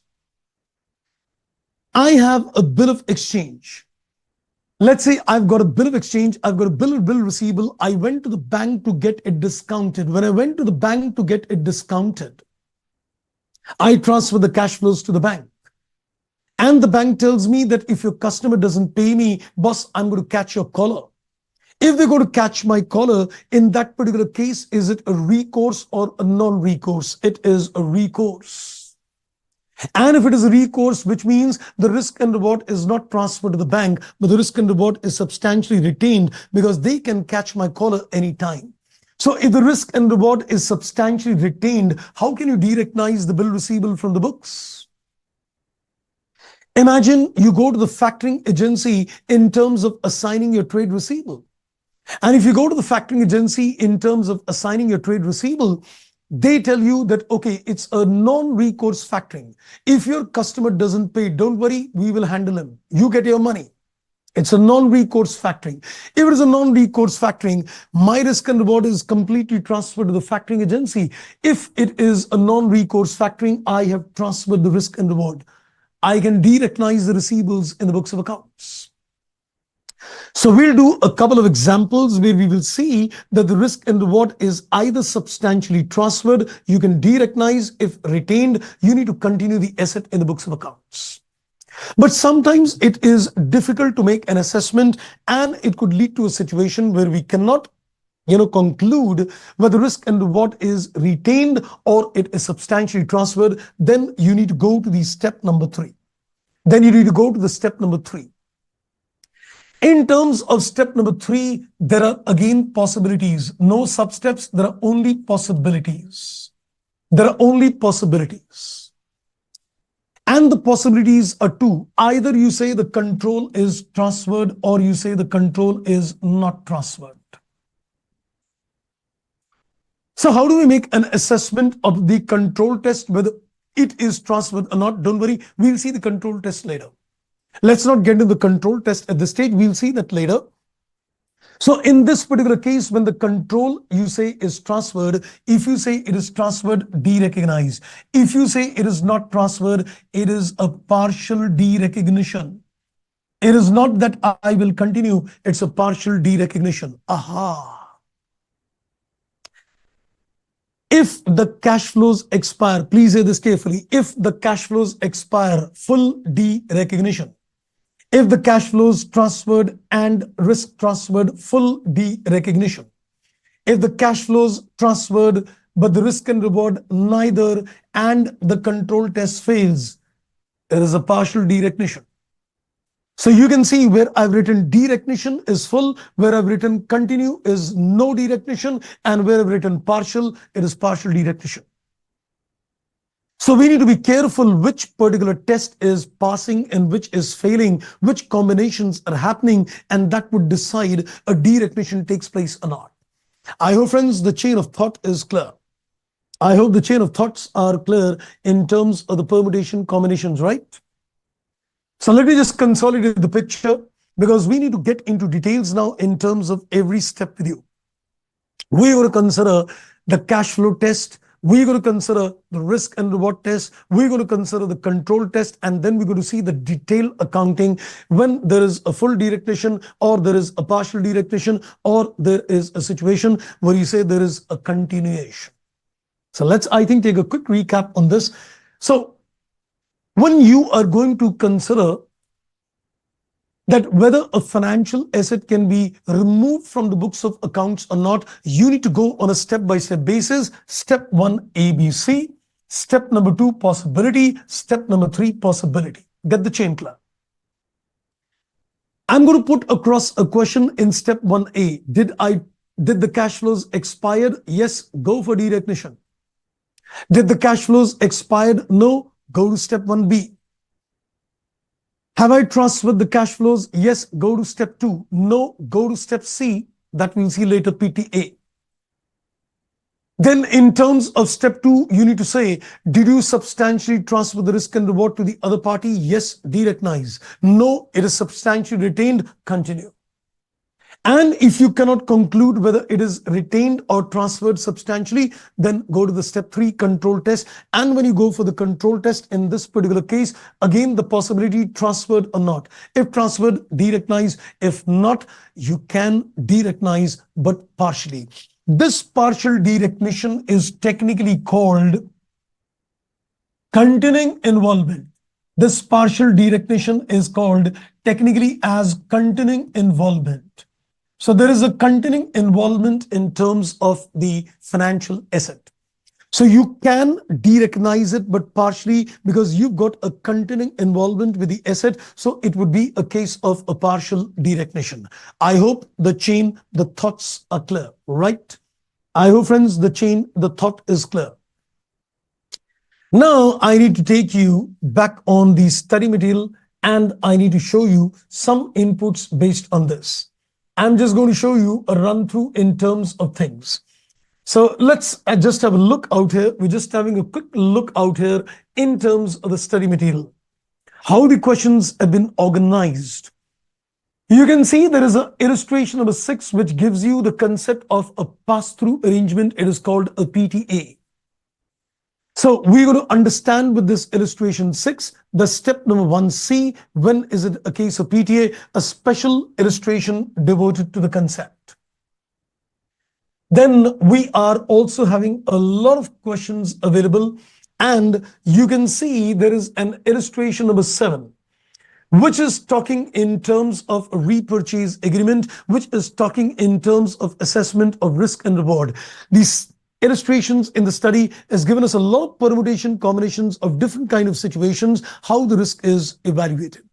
So when I'm going to teach you the risk and reward, I'm going to talk in terms of bill discounting.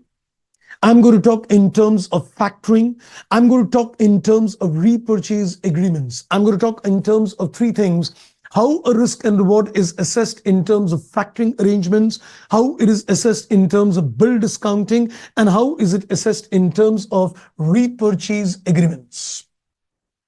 These are all questions on repurchase agreements which are there. And then finally comes the accounting in terms of how the accounting is done. So illustration number 11 is accounting of the derecognition. This is an example of a full derecognition. Then there is an example containing involvement, a partial derecognition. So illustration number 12 and 12ABC, there are three illustrations which is dealing with the concept of continuing involvement. So in the study, you've got questions where how the risk and reward test is conducted and how the control test is conducted. And then there are questions in terms of how the major focus is, of course, on the risk and reward test. And then they've given accounting treatments for a partial derecognition and for a complete derecognition. There is no question which is given on a continuing, that means no derecognition. That's how the journey continues 12 ABC in terms of this. And then comes the derecognition of FL. So this is getting very, very heavy indeed. Please give us a break at this stage. I'm sure you need one. So what I'm going to do after the break, I'm going to make you clear in terms of the cash flow test and in terms of risk and reward test. So we're absolutely clear in terms of the cash flow and the risk and reward. Then we'll talk of the control test later. My focus is mainly to give you inputs on the cash flow test, which is easy, leaving the PDF part. And we're going to work upon the risk and reward. The main what we're going to work upon is the risk and reward test today. So I think let's give you a break. I'm going to give you a break, friends, for 10, 12 minutes. So let's give you a break. Please relax your minds. And I'm going to join you back in around 10 to 12 minutes time. Enjoy your break.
Welcome back, friends.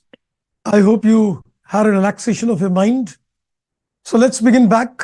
And now we're going to concentrate on the two tests. One is the cash flow test, and one is the risk and reward test. So I'm going to first make a walkthrough in terms of the cash flow test, though it is pretty simple. But let me just, I think, take you on a walkthrough on this. So in terms of the cash flow test, we just need to consider when does the cash flows expire. So let me just make some notes on that. So I'm going to concentrate on step number 1, A, B, C, we'll talk later. So let's go to the step number 1A. And we're looking in terms of the cash flow test. So when I say in terms of the cash flows, whether they have expired or not, you need to basically put across a question, no further amounts are due. No further amounts are due. You've received what was due to be received. So we can say we have received what was legally due. We have received what was legally due. That is what you need to see. So in a given situation, if there is nothing which can be recovered from the other party, nor me, nor anybody else can recover, because whatever is legally due, you've received that. So when you say, yes, the cash flows have expired, if you say, yes, the cash flows have expired, no further questions to be asked, a derecognition would take place. And if you say, no, they have not expired, then you go to the step number 1B. That's all on the expiry test. Then when you go to the step number 1B, in this particular case, you need to see, have you transferred the cash flow? Now, when I say that you have transferred the cash flow, it means what? The right to receive the cash flows is been given to somebody else. And this could be by way of maybe a sale. It could be maybe by way of passing on to the factoring agency that is assigning the trade receivable to the factoring agency. Or it could also be on account of a bill receivable which is discounted. Because the cash flows in this case is not expired, but you have transferred this to somebody else. If a financial asset investment is sold to somebody else, the cash flow which I was supposed to receive, he will receive. If the bill is discounted, the cash flow which I was supposed to receive, he will receive. If I'm going to assign the factors, the cash flow which I was supposed to receive, the factoring agency would receive. So this is a case that it is transferred. Now, when you say, yes, it is transferred, if you say, yes, it is transferred, in this particular case, you need to go to the risk and reward test. That means step number 2. And if you say, no, it is not transferred, then you need to go to the step number 1C. I think let's keep the PTA aside and let's concentrate on risk and reward. We'll come to the PTA later. So let's consider the risk and reward test. So we are saying that, yes, the cash flows are transferred. Now let's go to the risk and reward test. Now we go to the step number 2. Now we go to the step number 2, and in terms of the step number 2, you need to look at the risk and reward test. Now, let me give you some permutations combination. I'm going to now take certain examples on 2 areas to begin with. One is that you made, let us say, a bill receivable discounting, and let's consider that you went to a factoring agency. Then I'll take a case of sale. As I said, I'm looking at 3 cases. I'm going to go deep into all these 3. I'm going to conduct a risk and reward in terms of all these 3 combinations. When you sell, what is the treatment? When you go to the factoring agency, what is the treatment? And if you discount, what is the treatment? So let's have a look. Let me just create a chart in terms of the factoring and the bill discounted to begin with. So let me consider the step number 1 and the step number 2. So I am considering the permutation combinations, and I'm considering my step number 1, which is cash flow. I'm considering the step number 2, which is the risk and reward test. So this is the cash flow test. I'm considering number 1, the case of a bill receivable discounting. I'm considering the case number 2 when it is a case of assignment.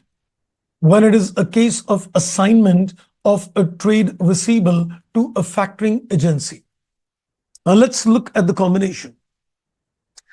I went to the bank and I got a bill discounted. So can I say, have I transferred the cash flows? Yes. Because the cash flow which I was supposed to receive had been transferred to the banking company. Now, is the risk and reward substantially transferred or not? Can I say, if I get a bill discounted, I would say technically it is always a recourse. If the banker does not receive the money from a customer, they will always catch me. So a bill receivable is always with a recourse to the bank. If it is a recourse to the bank, can I say the risk and reward is substantially retained? It is substantially retained. And if it is substantially retained, in this particular case, you need to continue to show the asset in the books of accounts. You need to continue to show the asset in the books of accounts. And let me also give you the accounting treatment. If you discount a bill of exchange with the bank and the risk and reward is retained, you cannot derecognize an asset. So what do you do in terms of the accounting treatment? You are going to pass in terms of accounting treatment. When you get the money from the bankers, you put the entry bank account debit and financial liability is given a credit. So which means you are recognizing a FL because a derecognition of a financial asset is not possible. Remember the category of FL I said earlier during the initial part of the class, that a financial asset is not eligible for derecognition, so you got to record a financial liability. So when you're going to discount a bill with a banker, you cannot put the entry bank debit BR credit. You got to put the entry bank debit FL credit. The asset continues and a liability gets created in the books of accounts. Let's look at the other permutation combination. I went to the factoring agency and I assigned my trade receivable. I definitely transferred the cash flow. Now we know that in terms of factoring, there are two kinds of arrangement. One is that it could be with a recourse, and one is that it is with a non-recourse. In a recourse arrangement, the factoring agency could, catch you. If your customer doesn't pay, he says, I'm not responsible, boss. If your customer doesn't pay, it's your bad debt. But if it is a non-recourse, the factoring agency cannot approach you back. So which means if it is a recourse, then I would say the risk is substantially retained. And in this particular case, you will continue the asset. The money received from the factoring agency is going to be recorded as FL. But if you say it is a non-recourse factoring, I would say the risk and reward is substantially transferred. It is substantially transferred. And if it is substantially transferred, then a derecognition of the receivables can take place. Let me now also take you a bit further in terms of the factoring agency. Sometimes you may enter into an arrangement with a factoring agency where the factoring agency says you will be responsible, but you tell him that I'm going to be responsible only for a certain amount. You restrict your involvement. You restrict your involvement to a certain amount. So there could be another arrangement as well where it is a recourse. It is a recourse, but the recourse has got, you can say, a limit. It has got a limit. So the factoring agency can make you responsible in terms of bad debts, but he can make you responsible only up to a certain amount. In this particular case, I would say it is neither substantially transferred nor substantially retained. So this will be a case, it is neither substantially transferred nor substantially retained. And I will go to step number 3. So one thing is pretty clear. If you're going to look at a bill receivable discounted, it is undoubtedly continuation of the asset. If it is a case of factoring agency, I can say there can be 3 permutation combinations. Number 1, if it is a recourse, it is retained. If it is a non-recourse, then it is derecognized. But if it is a recourse with a certain limit, that your responsibility to the factoring agency is limited, you've got a certain continuing involvement in this case, then I'll go to the step number 3. I hope I am pretty clear. This is on bill receivable discounted, and this is on the concept of factoring agency. Right, friends? I hope I'm pretty clear. So far, so good. Correct? Okay, now let's go further. Now let's go further with you. I'm going to go to the combinations of sale. There have been some very interesting combinations which are given as far as a sale is concerned. I'm now going to teach you to the inputs which are given on the examples of risk and reward. Let's have a look at the example. Now, this is going to be interesting. So this is going to involve a little financial management as well. I'll go back to the chart after my discussions, and I'm going to give you the permutations, combinations as well. So let's have a look now on this. Now, in this case, we are looking at the risk and reward test. My focus is on the risk and reward test, and I am given examples when the entity has transferred substantially all the risk and reward. Examples when the entity has retained substantially all the risk and reward. So the standard has given us examples where the risk and reward is substantially transferred and where the risk and reward is substantially retained. Let's have a look. It says there is an unconditional sale. If you make a sale, you've transferred the cash flows and the risk and reward because it is unconditional. No ifs and buts.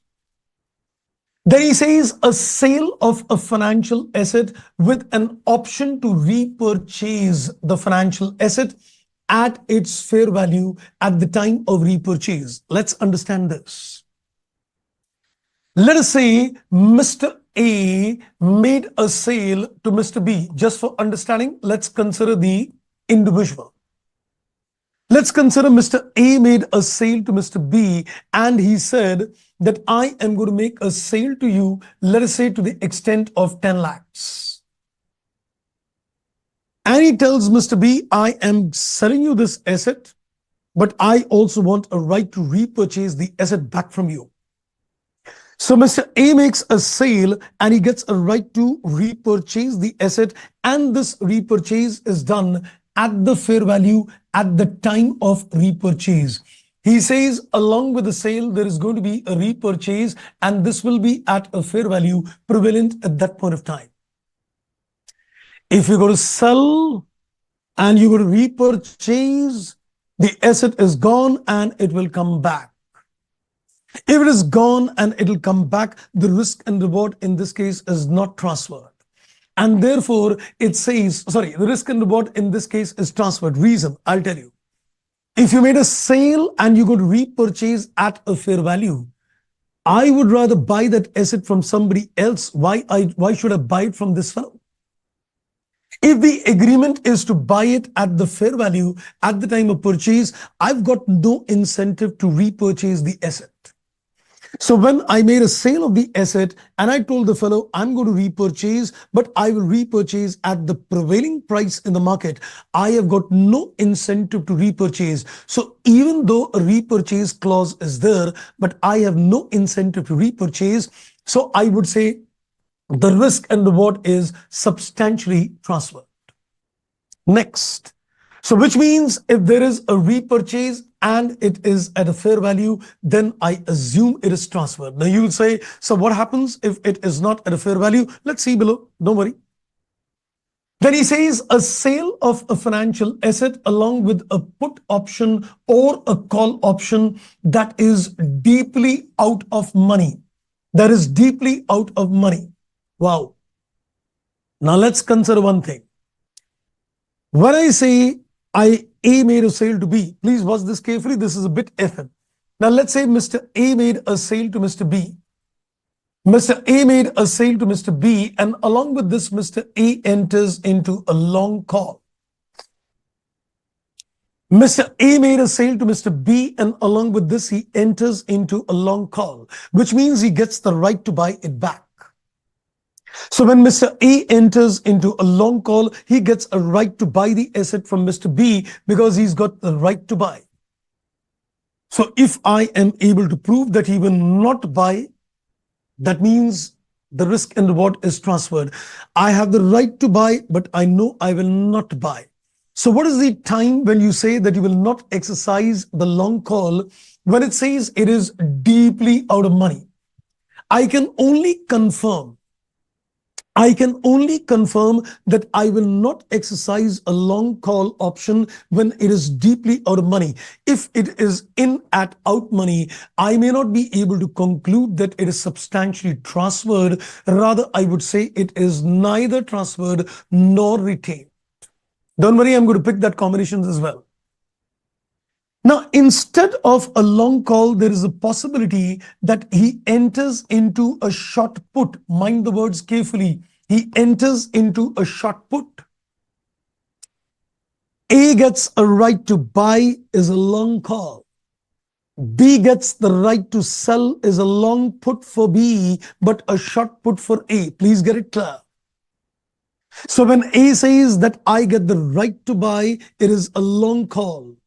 When B gets a right to sell it back to me, he gets a long put. So for me, it's a short put. So A either enters into a sale with a long call or enters into a sale with a short put. Now, if it is a short put, then what should happen?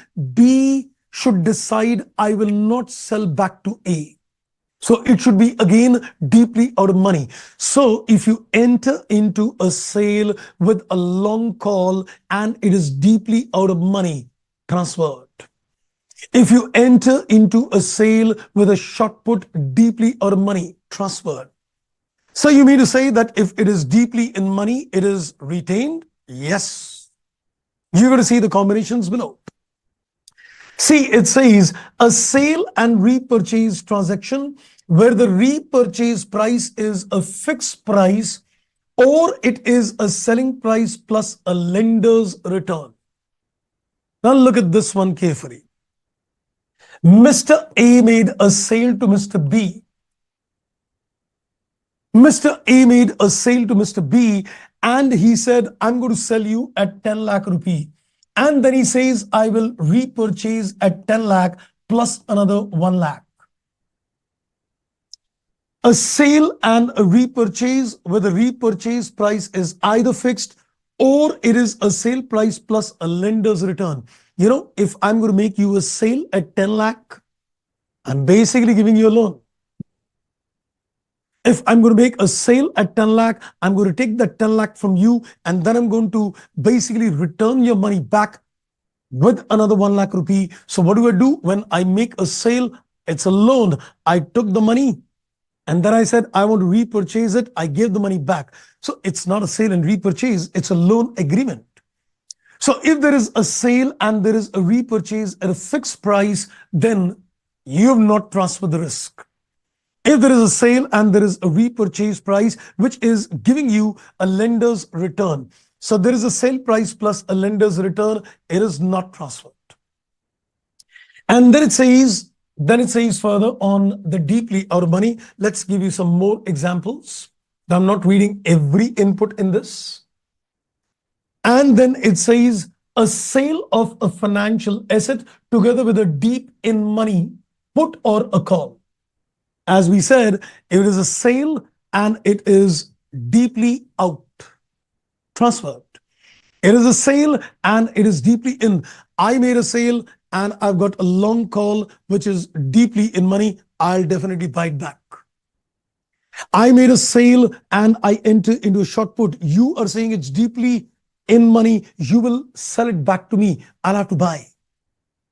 So the moment it is deeply in money, whether it's a long call or whether it's a short put, in those particular cases, it is retained.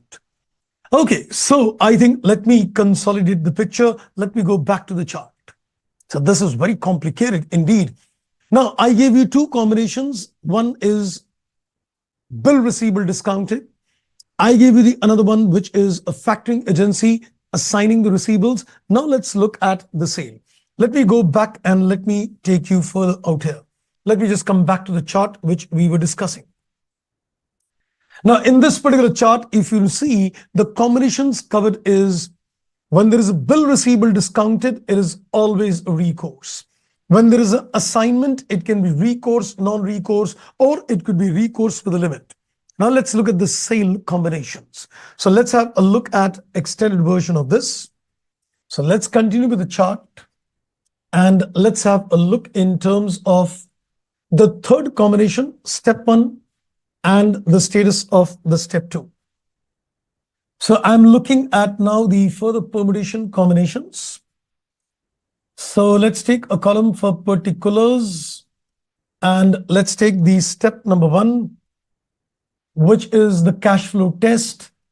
And let's consider the step number two, which is the risk and reward. So this is risk and reward, and this is cash flow test. Now, please watch this very carefully. I'll put the logics once again on all the permutation combinations which are arising. Let's take it further.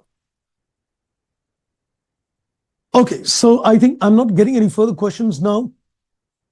And okay, no, there are questions coming in. Shruti sir, were only FR old course, now they've removed it.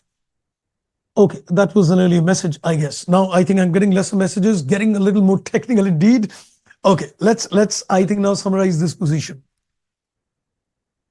As I said, the inputs which are now left in the standard is slightly technical. If you want to understand on a logical perspective, you will for sure.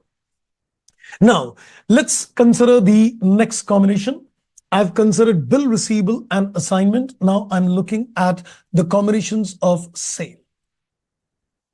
Now let's look at different combinations of sale which will happen. Now watch every combination carefully. Now, when I say sale, it could be an unconditional sale. It can be an unconditional sale. Have I transferred the cash flows? Yes. So when I made a sale, I have transferred the cash flows to the other party. Unconditional means no ifs and buts. Have I also transferred the risk and reward? Yes, it is substantially transferred. If it is substantially transferred, derecognition can take place. So the moment you say it's an unconditional sale, the standard also makes it very clear. An unconditional sale means risk and reward is transferred. Now let us say that along with the sale, you also enter into a repurchase agreement. Along with the sale, you also entered into repurchase agreement. Now it depends, the repurchase price is set at what value? All depends upon the repurchase price is set at what value. Is the repurchase price equal to the fair value? Or is the repurchase price equal to a fixed price?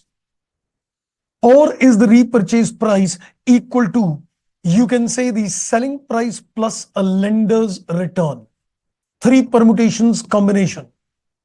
Watch this carefully. You're saying the repurchase price is equal to the fair value. Or you're saying the repurchase price is equal to a fixed price, or the repurchase price is supposed to be a selling price plus a lender's return. Now watch this example. I made a sale to someone and I've got the right to repurchase, but I will be able to buy it at a fair value. If I've got the right to buy it back at a fair value, I'm least interested in buying from you. I can buy it in the open market. So even there is a right to repurchase, I'm not going to repurchase. So which means the cash flows are transferred and there is no incentive to buy. Therefore, we can say the risk and reward is substantially transferred and I'm going to derecognize.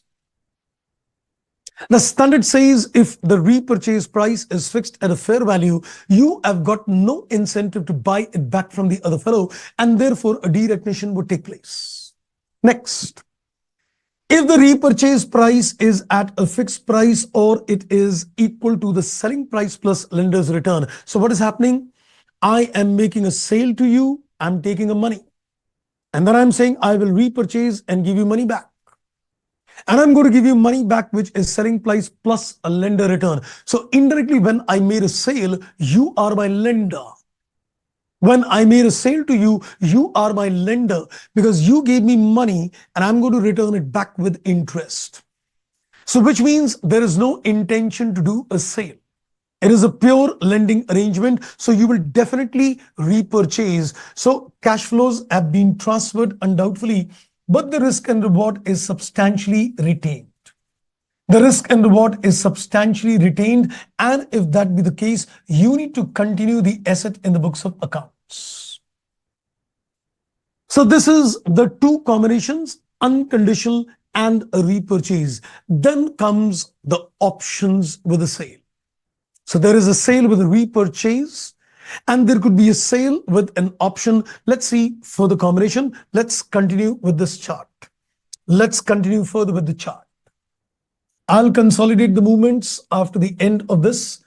I'll consolidate the entire risk and reward test in terms of discussions. So let's take this as particulars. And this is the step number 1, which is based on the cash flow test. And we've got the step number 2, which is on the risk and reward test. Now let's look at further combinations. Let's go back and see. This was A, B. I'm taking 1C, the 3C. Now we are looking at a third combination. There is a sale, and along with the sale, there is either a long call or there is a short put. There is either a sale with a long call. Now, see, imagine what is happening. I made a sale and I've got a right to buy it back. I made a sale and I've got a right to buy it back. If I'm going to buy it back, a sale is not going to take place. So which means if it is a long call, you need to see risk is definitely transferred, undoubtedly. You need to see in this particular case, is the option in money, is it at money, or is it out of money? You need to see that is it deeply in money, or you need to see that it is supposed to be deeply out of money. These are the three permutation combinations. So when I made a sale and it is a long call, which means I've got the right to buy. And if I say, yes, I will definitely buy it back. When will I say that I will definitely buy? When it is deeply in money. I made a sale and I'm going to definitely buy it back. So in this particular case, if it is deeply in money, then in this particular case, I will definitely buy. The risk and reward is substantially retained, and you need to continue the asset in the books of accounts because it's deeply in. Now, let's look at the case where you say that it is deeply out. I made a sale and I've got a long call and I'm saying I'm not interested at all to buy it back. Sale is done, finish. I will not buy. So if it is deeply out of money, then I would say it is substantially transferred. Then in this particular case, we would derecognize the asset. Now look at another interesting combination. If I say I made a sale and I am saying it is in at out, I am not sure. I am not sure whether I will repurchase or not. If I am not sure, then I would say the risk is neither transferred substantially nor retained substantially. I'm going to go to the control test step 3. These are all the permutation combinations as far as a risk and reward is concerned. If you look at the chain now, you can see I've taken all the chains together. I have taken 3 cases of risk and reward situation. When you do a bill discounting, 1. When you go to the factoring agency, 2. When you make a sale, 3. Because as I said, The transfer of the cash flows will take place in three cases. The cash flow is transferred when you say you do discounting. The cash flow is transferred when you assign the receipt. The cash flow is transferred when you sell. Discounting the bill, selling the asset, approaching a factoring agency is a case where the cash flows are transferred. So if these are the three cases when the cash flows are transferred, let us also look at the risk and reward in these cases. So when you look at the risk and reward, let's make a walkthrough and consolidate the input. When the bill is discounted, the cash flow undoubtedly transferred. And when the bill is discounted, it is always comes with recourse. The bank always gets an opportunity that if your customer doesn't pay, they'll catch your collar. So risk and reward is never transferred. It is retained. And if it is retained, you need to continue the asset, which means you need to recognize a liability for the amount received. Next, when you go in for an assignment of your trade receivable, your debtors, you again transfer the cash flow. But this arrangement could come in three different forms. And this arrangement could be in the form that you go for a recourse. If you go for a recourse, then in that particular case, we can say what? If it is a recourse, the agency can come back to you and say that it's your bad debt, boss. So I have not transferred the risk and reward. In this particular case, it should continue. But if it comes with a non-recourse where the factoring agency says, okay, if he doesn't pay, no worry. We're going to bear the bad debts. I have transferred the risk and reward to the factoring agency and I would derecognize. The third kind of permutation combinations could arise when, in this particular case, you enter into a recourse, but there is a limit up to which you are responsible to the factoring agency. If you're responsible to a certain extent, then I would say you can't say it is substantially transferred or substantially retained. It is a case where it is neither transferred nor retained. And you go to the step number 3, do the control testing. That was the second combination. Then we looked ahead at third kind of combinations. And in terms of the third kind of combinations, we started looking at a sale. The sales can be with various permutation combinations. If it is an unconditional sale with no ifs and buts, you have definitely transferred the risk and reward, derecognize. Or the other combinations can be a sale with a repurchase agreement or a sale with calls and put options. If it is a case of a sale which is with a repurchase, it all depends upon the price, the repurchase price. You need to basically ascertain that if I make a sale and I'm going to repurchase it back, it is not transferred. If I made a sale but I'm not going to repurchase back, then the sale is made. So how would I ensure that I will not repurchase? If the repurchase price is fixed at a fair value, I have no reasons that I will buy it back. Because if it is at a fair value, I could buy that asset outside in the market. Why should I buy it back from the same fellow? So the risk is transferred and you derecognize. But if you say that the repurchase price is fixed in such a way that, let's say, for example, we predetermined a price, or I took money from the seller, I took money when I made a sale from the other fellow, the buyer, and then I said, don't worry, I'll pay your money back on a repurchase. It's more like a loan, and you have not exactly made a sale. The risk and reward is not transferred. Then in those cases, you continue the asset. So if it is a sale and repurchase, you need to watch out on the repurchase price is a fixed price, or is it a sale price plus a lender's return, or is it supposed to be at a fair value? Accordingly, the status decides. Then we looked into more combinations. And the combination this time is with option contract. You said, I will make a sale and I will get the right to buy. Or alternatively, I'm going to make a sale and the other fellow gets the right to sell me back.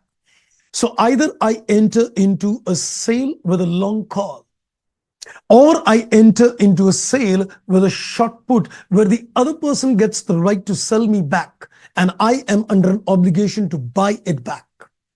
So the combinations could be either entering into a long call or entering into a short put. The status would depend upon the option is at money, in money, out money, deeply in, deeply out money. Accordingly, you will decide whether the options are going to be exercised or not. So when you say that it is in at out, there is no confirmity, there is no surety that whether the options will be exercised or not. So it is difficult to do an assessment. So we're going to say that it is neither transferred nor retained, and you need to go to the control test. But in a situation where you say that yes, it is deeply in money means I will definitely buy it back. So the risk is retained.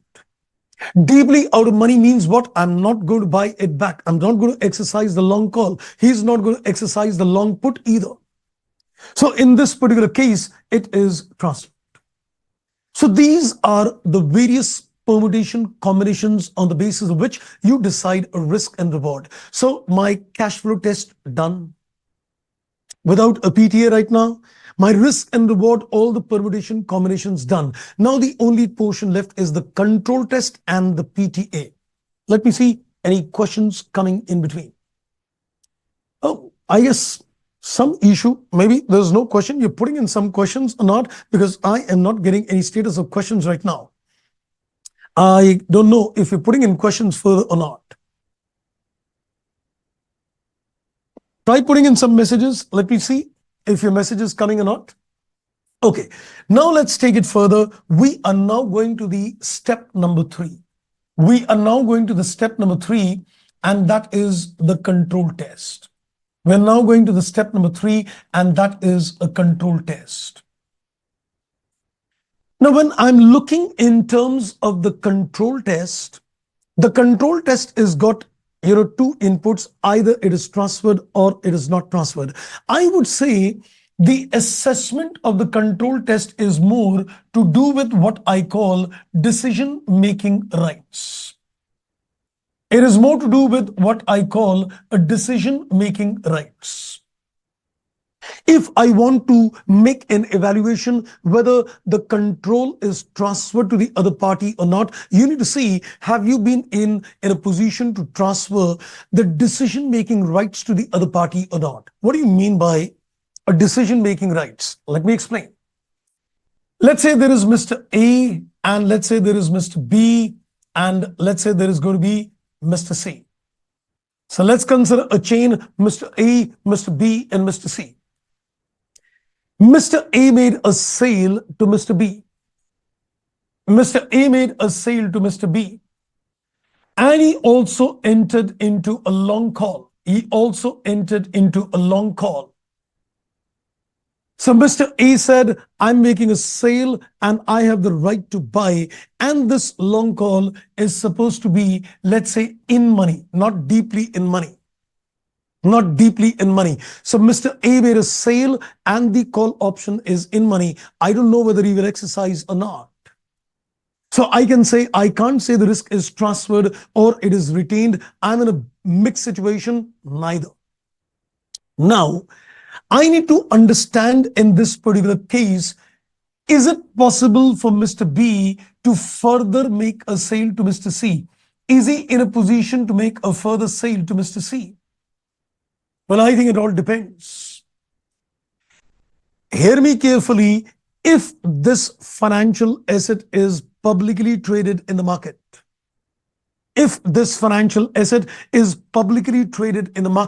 Mr. B is in a very comfortable position that he sells it to see if A comes back to him.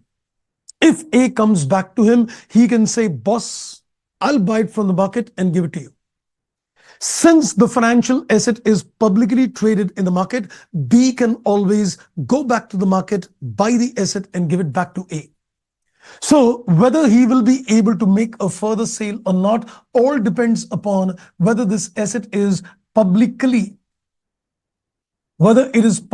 traded or not. If you say, yes, it is publicly traded, I think he can definitely sell it. If you say, no, it is not publicly traded, how would the poor fellow buy it back?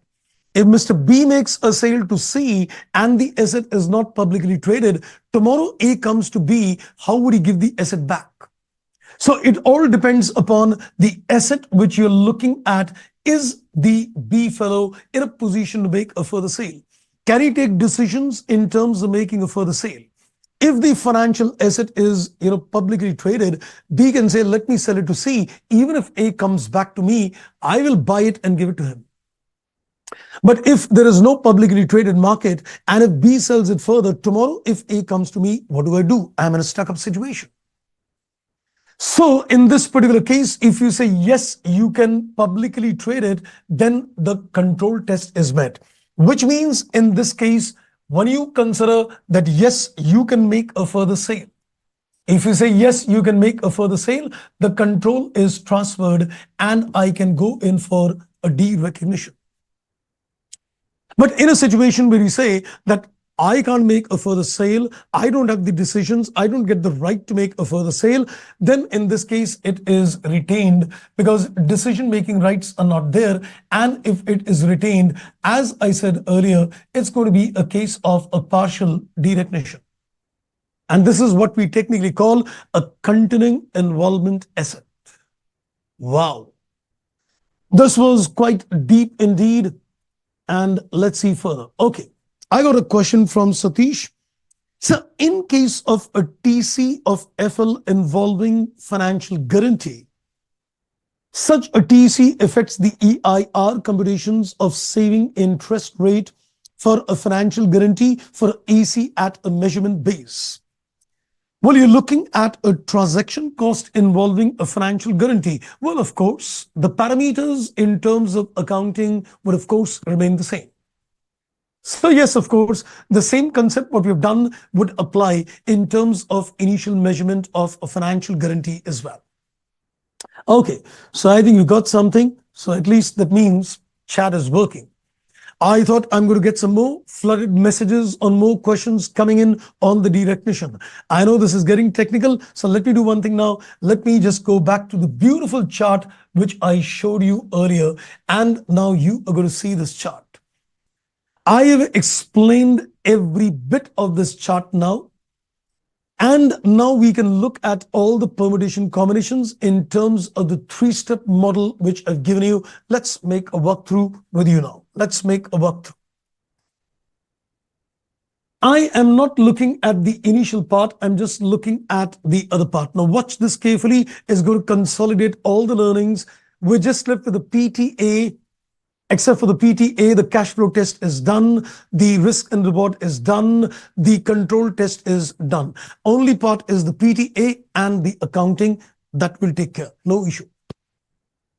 Now see what it says. Have the rights to the cash flows expired? This is like the step number 1A, if you notice.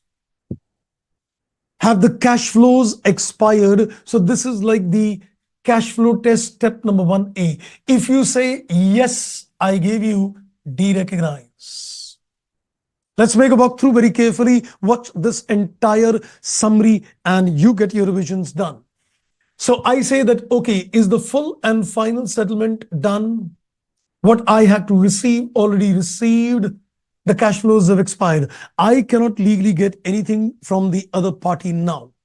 Derecognize. If you say no, then what do you need to do? You need to go to the step number 1B. You need to go to the step number 1B. Has the entity transferred the cash flows?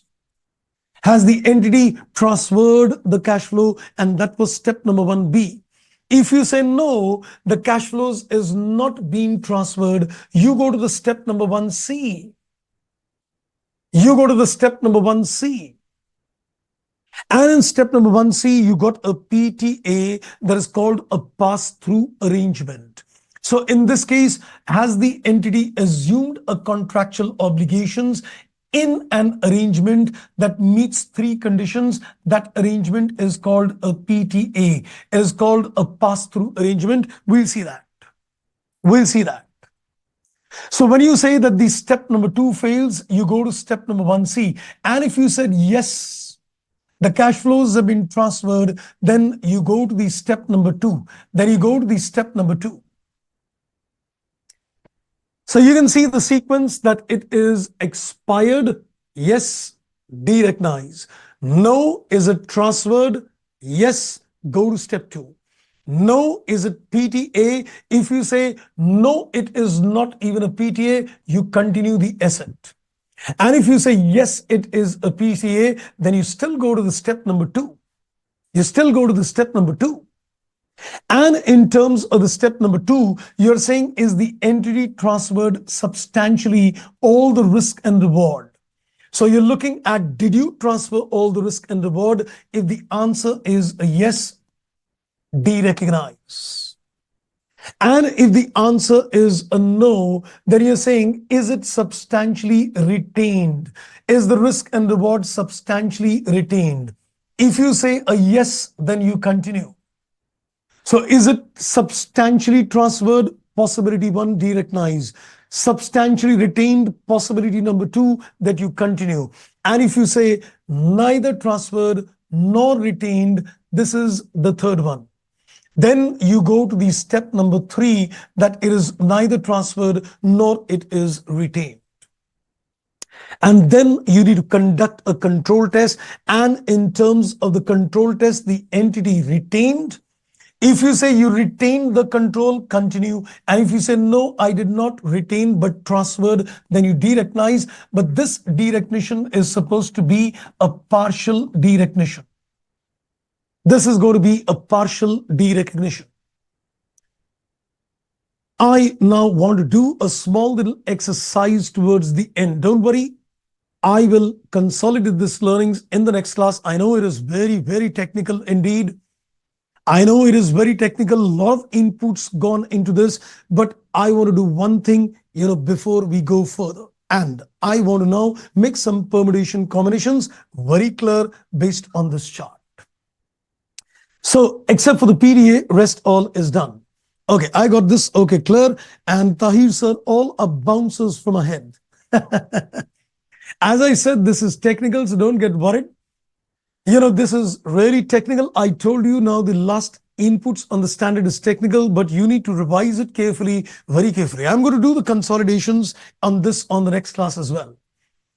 Most of the people I know, they never understand derecognition. They leave it for the exams and they said, doesn't come.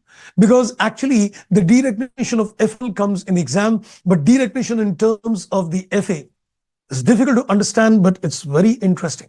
Now, watch this last chart carefully. See the last chart very carefully, what I'm going to consolidate now. Now, please watch the combinations very carefully. This is going to give you a little more clarity. And once we're going to consolidate this inputs, next time, you're going to get some more insights as well. Okay, now I'm going to create some permutations combination. I'm looking at step 1. I'm looking at step 2, I'm looking at step 3, and I'm looking at the remarks. If you can answer the questions, please do. If you can answer the questions, please do. I'm going to put the questions. If you can answer, good enough. Otherwise, just appreciate and depreciate. I am now making a little mind map deciding the accounting in terms of derecognition. I want to make a mind map on the accounting for a case when there is a derecognition of financial assets. I want to understand the various permutation combinations as we've understood. Now let's go with this. So I'm looking at step number 1. I'm looking at the step number 2. I'm looking at the step number 3. And I'm looking at the accounting, what kind of accounting is done. I think if you answer this particular chart, your funders are going good, because this is going to help me in the next phase of my discussions in the next class also with you. So try, if you can try giving answers, try this out. I'm looking at a combination 1. I said the cash flows have expired. Am I supposed to apply the step number 2 or the step number 3? No. I am not required to apply the step number 2 and 3. If the cash flows expired, I'm done. I have decided that it is going to be a full derecognition. It's going to be a full derecognition in this particular case, undoubtedly. Let's look at a second combination. I said the cash flows are not expired, but they are transferred. And the transfer would take place either by way of sale, or it would take place by way of factoring, or it will take place by way of, you can say, a bill receivable discounting. The transfer is a sale, or it is made a factoring agency, or it is supposed to be a discounting of a bill of exchange. If I say transferred and I say the risk and reward in this case is pass, do I need to apply the step number 3? No. If you pass the risk and reward, you have transferred the risk and reward. In this particular case, what do we do? Full derecognition. Full derecognition. Let's look at the third combination. I said I've transferred the cash flows, but in this case, I fail the risk and reward. Fail means that it is retained. When I say pass, it means it is transferred. And when I say fail, it means it is retained. It is substantially transferred. It is substantially retained. If you say it is substantially retained, no need of step number 3, and you say that it will continue. It will continue. That is another combination. I'm trying to make a walkthrough of all the permutations, combinations with you. Because next class, when I'm going to make revisions with you, I'm going to consider all the combinations of the charts and this chart into one. And if you revise, you will get complete understanding. Let's go to the next combination. I said the cash flows have been transferred. And in this case, I am not able to decide a pass. I'm not able to decide it's a fail. I am undecided. Difficult to say. Difficult to say that it is transferred or it is retained. So it is a case where we are saying it's neither. It is in this case that you go to the control test. It is in this case that you go to the control test. This is the only situation where you enter into a control test. And in terms of the control test, now you decide further. Now you decide further that in this particular case, the control is transferred or the control is retained. The control is transferred or the control is retained. So you can say this is like for A and this is like for B. And trust me, there cannot be any other permutation combinations. Now, when you look at the case that this is transferred and this was neither, and you say transferred, if it is transferred, then I will go for a derecognition. I will go for a derecognition, and we can say it is going to be a full derecognition. It is going to be a full derecognition in this case. But if it is retained, in this case, it is a case of partial derecognition, which is technically called a continuing involvement, which is technically called a continuing involvement in this case. It is called a continuing involvement in this case. Moral of the story. Moral of the story. Now, if you can see the catch. So what kind of accountings can arise out of all the permutations, combinations in this case? It can be a full derecognition, 1. It can be a full derecognition, 1. It can be a continuation, that is 2, which means no derecognition. A continuation basically means that there is going to be no derecognition in this case. And the combination number 3 is that there is a partial derecognition. So what we need to understand now is that if there is a full derecognition, how does the accounting take place? If there is going to be a partial derecognition, how does the accounting take place? And if there is a continuation, how does it take place? Let me tell you very simple at this stage. If you are saying, I'm just giving the last input. If you're saying that there is a full derecognition, you can easily pass the entry bank account debit and the financial asset gets a credit. And this entry, the gain or loss will enter which place all depends upon FA, AC, OCI, FPTPL. So when there is going to be a full derecognition, the profit or loss on sale will go to the PNL or OCI or PNL. All depends upon the category of the FA which you know.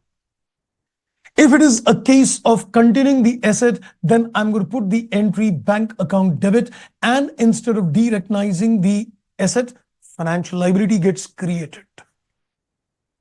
And finally, if you're looking at the accounting in terms of a partial derecognition, trust me, I am going to do a blended entry. I will put the entry bank account debit, FA account gets a credit, and I'm also going to pass another entry, FA debit, FL credit. Oh my God. I will first derecognize the FA and put another entry, FA debit and FL credit. This is called a continuing involvement asset. This FA is going to be a continuing involvement asset, and this FL is going to be an associated liability. Sir बस करो और हमसे बर्दाश्त ना हो पाएगा. Don't worry, this was the last phase which I wanted to give. I know it's been very, very technical indeed. I am quite aware of this. But don't worry, you got to make revisions of these elements. And I am going to make a quick revisions of the concepts of risk and reward, the concept of cash flow, and the control test. And PTA is still pending, which we'll take it separately. So we'll do a quick revisions of these concepts, and then we're also going to understand all these three accountings with practical illustrations of the study mat. And after that, the derecognition gets over, and then we're going to go to the derecognition of financial liabilities with you. Right, friends, I think that seems to be quite good for the day. Let me see if any questions are coming at your end. Okay, I think I got some questions. Mansha, you said, derecognition important for knowledge purposes. We are students of life. Thank you, sir, for imparting knowledge with us. Thank you so much. And I think I'm getting answers. Tahir was giving good answers. Satish Kumar has asked me, so in case of a partial derecognition, what will be the measurement base and accounting treatment? Well, we'll be discussing the accounting treatment of a CIA and associated liability later. No worries right now. And I'm not going to give you the subsequent accounting of a CIA and an associated liability as well. We're only going to see the entries at the time of, the derecognition. We're not going to look at the accounting. That's going to be further accounting further. There is no dearth. There is no dearth in terms of getting deeper and deeper into it. Okay, doubt is clarified, Satish. That's wonderful indeed. Okay, so I think on that particular note, I think let's call it a day. Heavy day indeed, but my sincere advice, please go through the derecognitions, what I've discussed today. Need be, just watch these videos for the derecognition part. And I'm going to catch you in the next class on Tuesday. We're going to make a consolidation of this and do practical illustrations on this. Right, friends. So that's all for the day. So thank you very much. And I'm going to join you back on Tuesday. Bye-bye and take care.